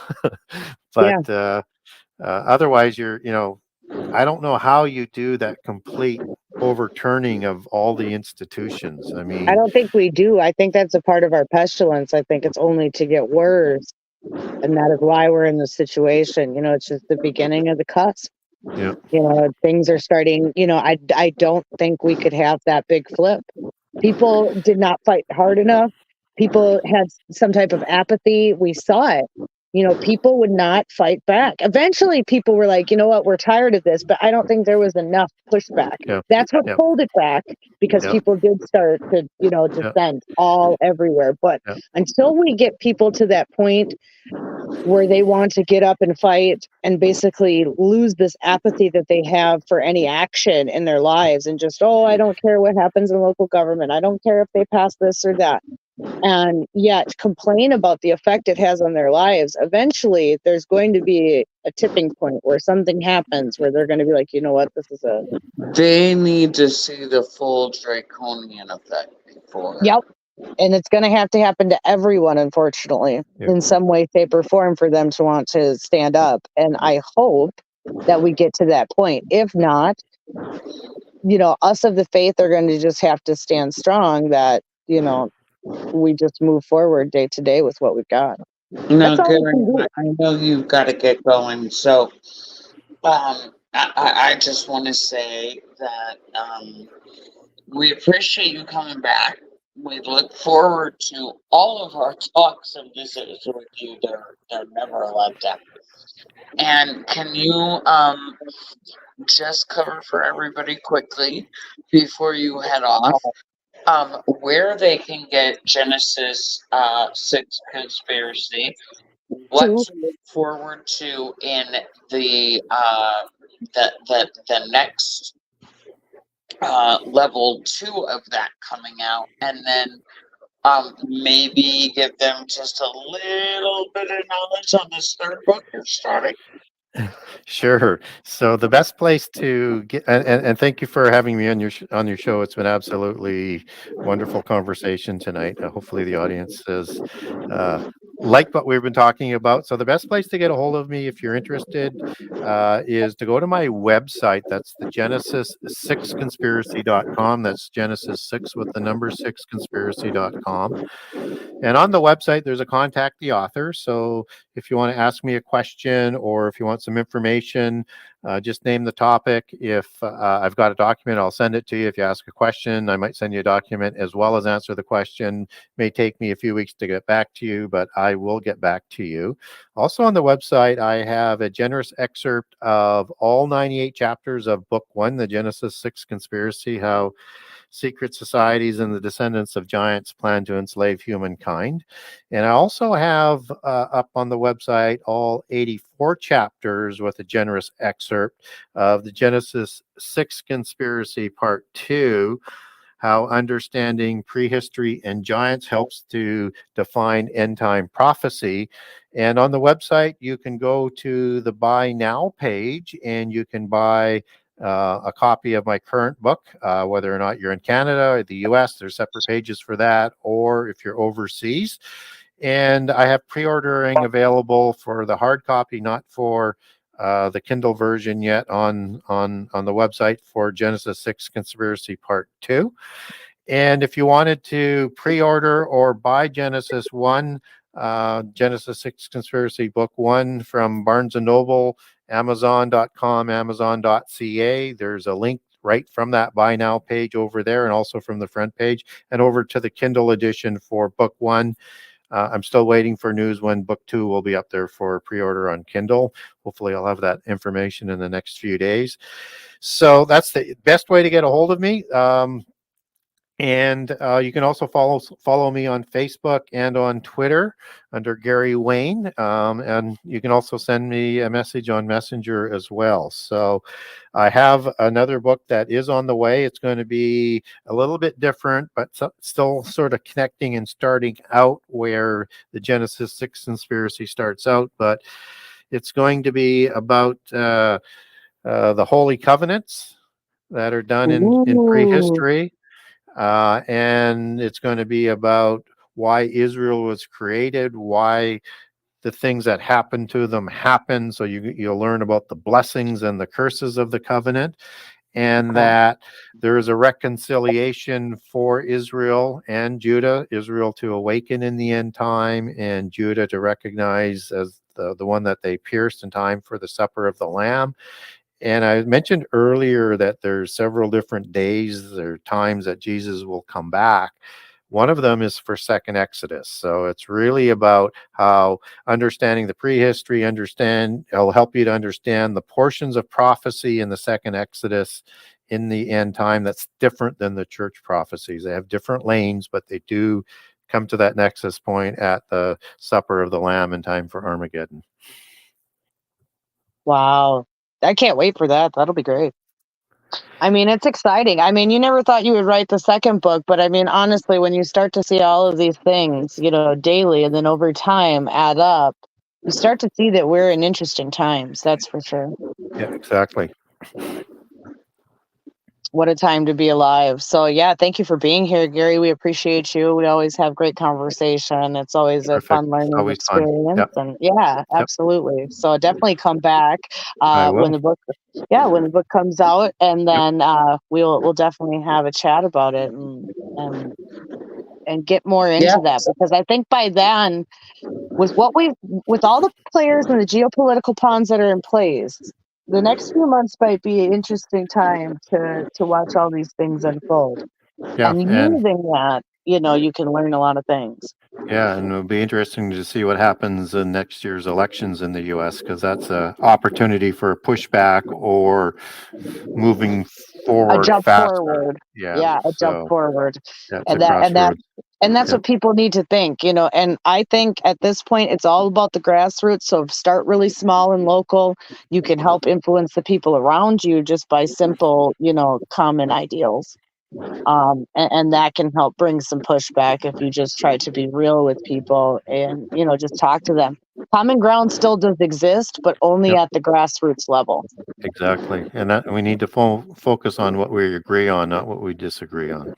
Correct, because we have so much division at this point. If we don't, but if you start local, you start with the people, the closest people around you, and then they spread that out to people around them. Eventually you'll have that protective bubble. And I think everybody's going to need to create that for the cataclysms to come.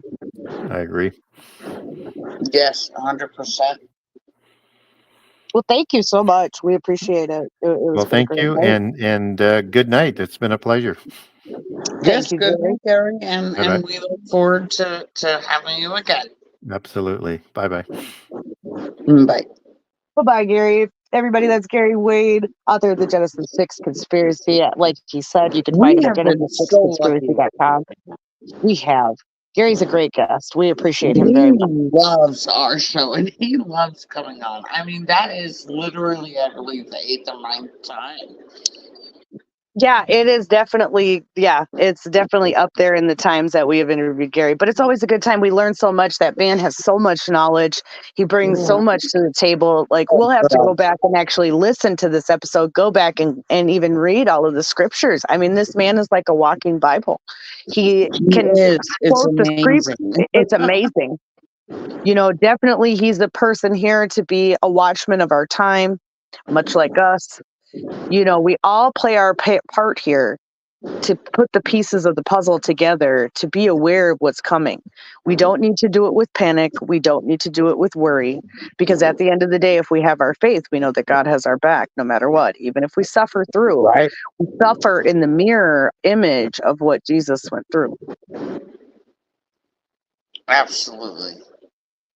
Yeah, so, you know, great show tonight. I mean, I think we touched on a lot of topics that we wanted to cover to kind of blend the last couple years that we haven't been around to talk about some of these topics that have been there, but now need to be delved into, because we're getting to a crossroads. Right. You know, just the depravity. You know, even we didn't talk about this with Gary, but think about even, you know, the increase in cartel violence. You know, how extremely violent it's becoming.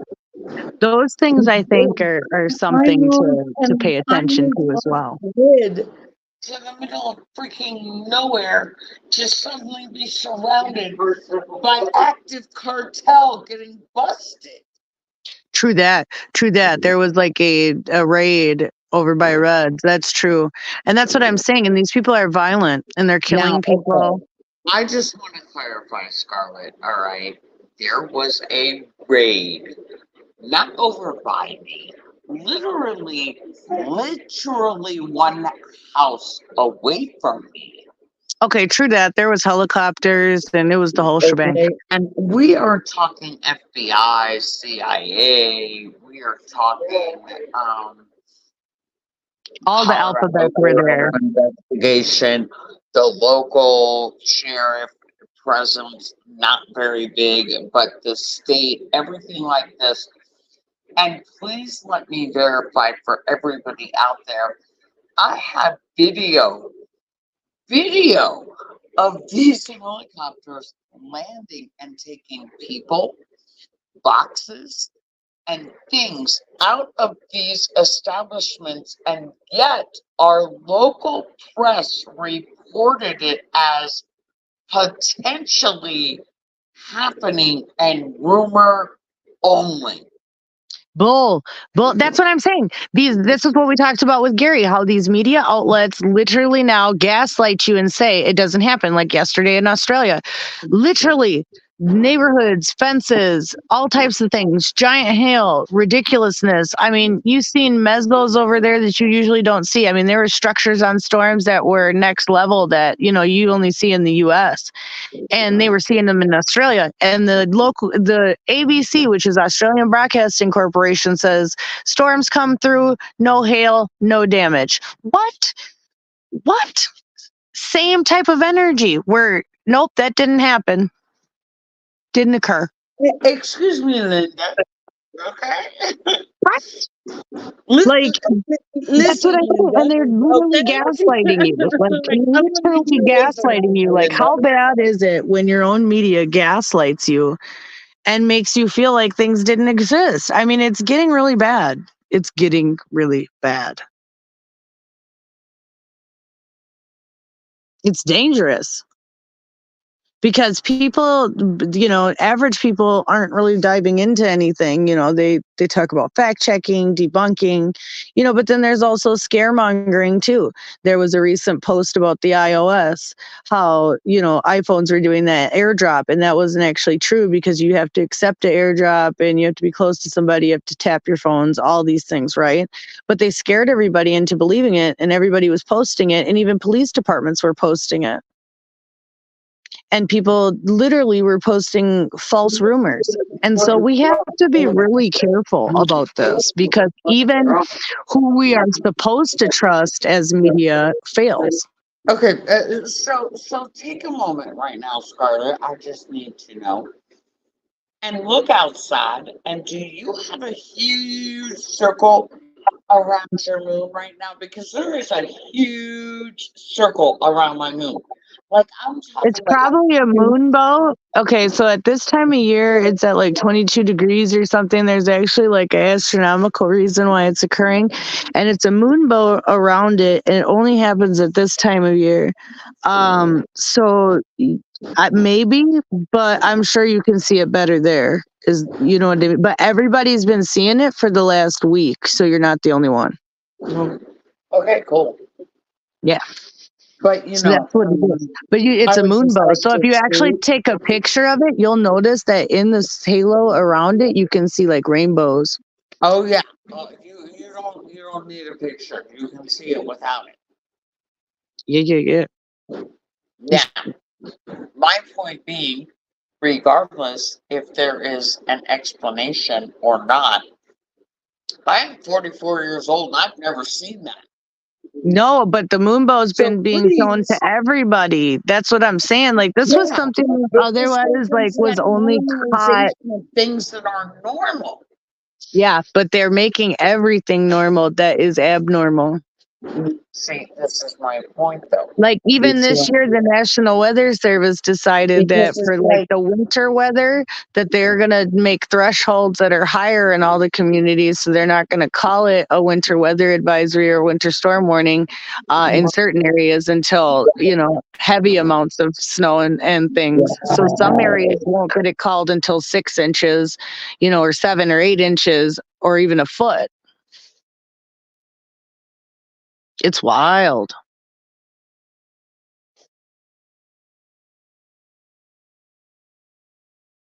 So that's one thing that I've noticed too, is that they've just increased the thresholds. Like, oh, we're going to make it normal. Like I said, with this aurora in lower latitudes, that is not normal. People and storm chasers and all of these photographers were not able to catch this like this that often. You had to travel to northern latitudes and it happened occasionally, but it's literally happening monthly now. Like I said, this CME that's coming tomorrow, you need to be outside for and get some pictures because you will see the aurora. It's going to be a big deal.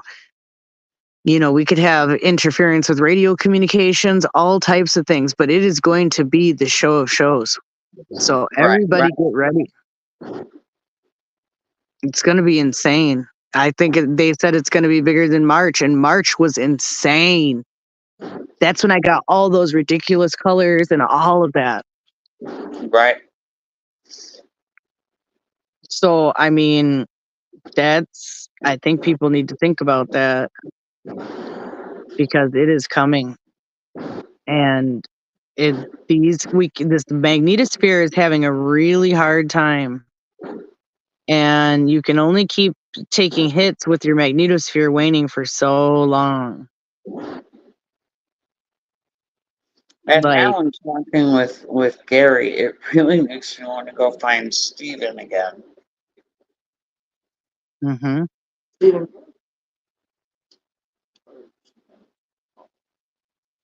But I mean, yeah. So I mean, the colors that I seen overhead, it was absolutely insane. There's like angelic structures. I mean, it was wild that night. I've never seen anything like it, and it was overhead and just dancing and just absolutely insane. And they're saying it's going to be more intense than that tomorrow. So everybody get your batteries charged, get your cameras ready. You can use night mode on most cell phones. You'll need to have it on night mode, and you should be able to pick up decent colors and, amazing pictures, even if you're not a trained photographer. So I definitely highly recommend everybody to see, watch these things. I mean, there's no reason if we're going through them that we shouldn't watch them. Right. Just to observe what is going to occur. Right. Well, I have to work in the morning. Right. Absolutely. That's good. So, yeah, we could definitely wrap it up. But I think it's been a good show. I'm glad to be back. Glad to see everybody here. We will get back to doing more shows and catching up with, what's been going on. And because there's a lot to catch up on. Um, Right. but I want everybody to stay tuned. I know Tim will be coming back with some shows with the original Red Pill show with KK. So that'll be nice. Oh, boop. And then we can start going from there. It'll be casual at first, and then we will start trying to get more of a structured schedule together to bring you guys more content and keep you up with what's going on. We know all you guys out there miss us, and we've been trying to keep up with you guys as well. And so we appreciate all of you for being here tonight and listening and just thinking about some of these things that are happening around us and just acknowledging that they're occurring, I think is the first step. This whole time I haven't been. So, all right, Red. Well, any last things you'd like to say? Just the usual. Dare to be different. Dare to be you. Dare to learn to love yourself unconditionally. Um, and wake up, man. Absolutely. I mean, it's time. It's time to get with it because things are only going to get a little bit more hectic for everyone. So I implore everybody to just start thinking about their situations more than ever. And I know we've always said that here. But in the time that everyone's been here, and for new listeners, these signs are showing us that things are going to change. So you need to get with the times. Like you said, get with it. So from the land of 10,000 lakes, good night, universe.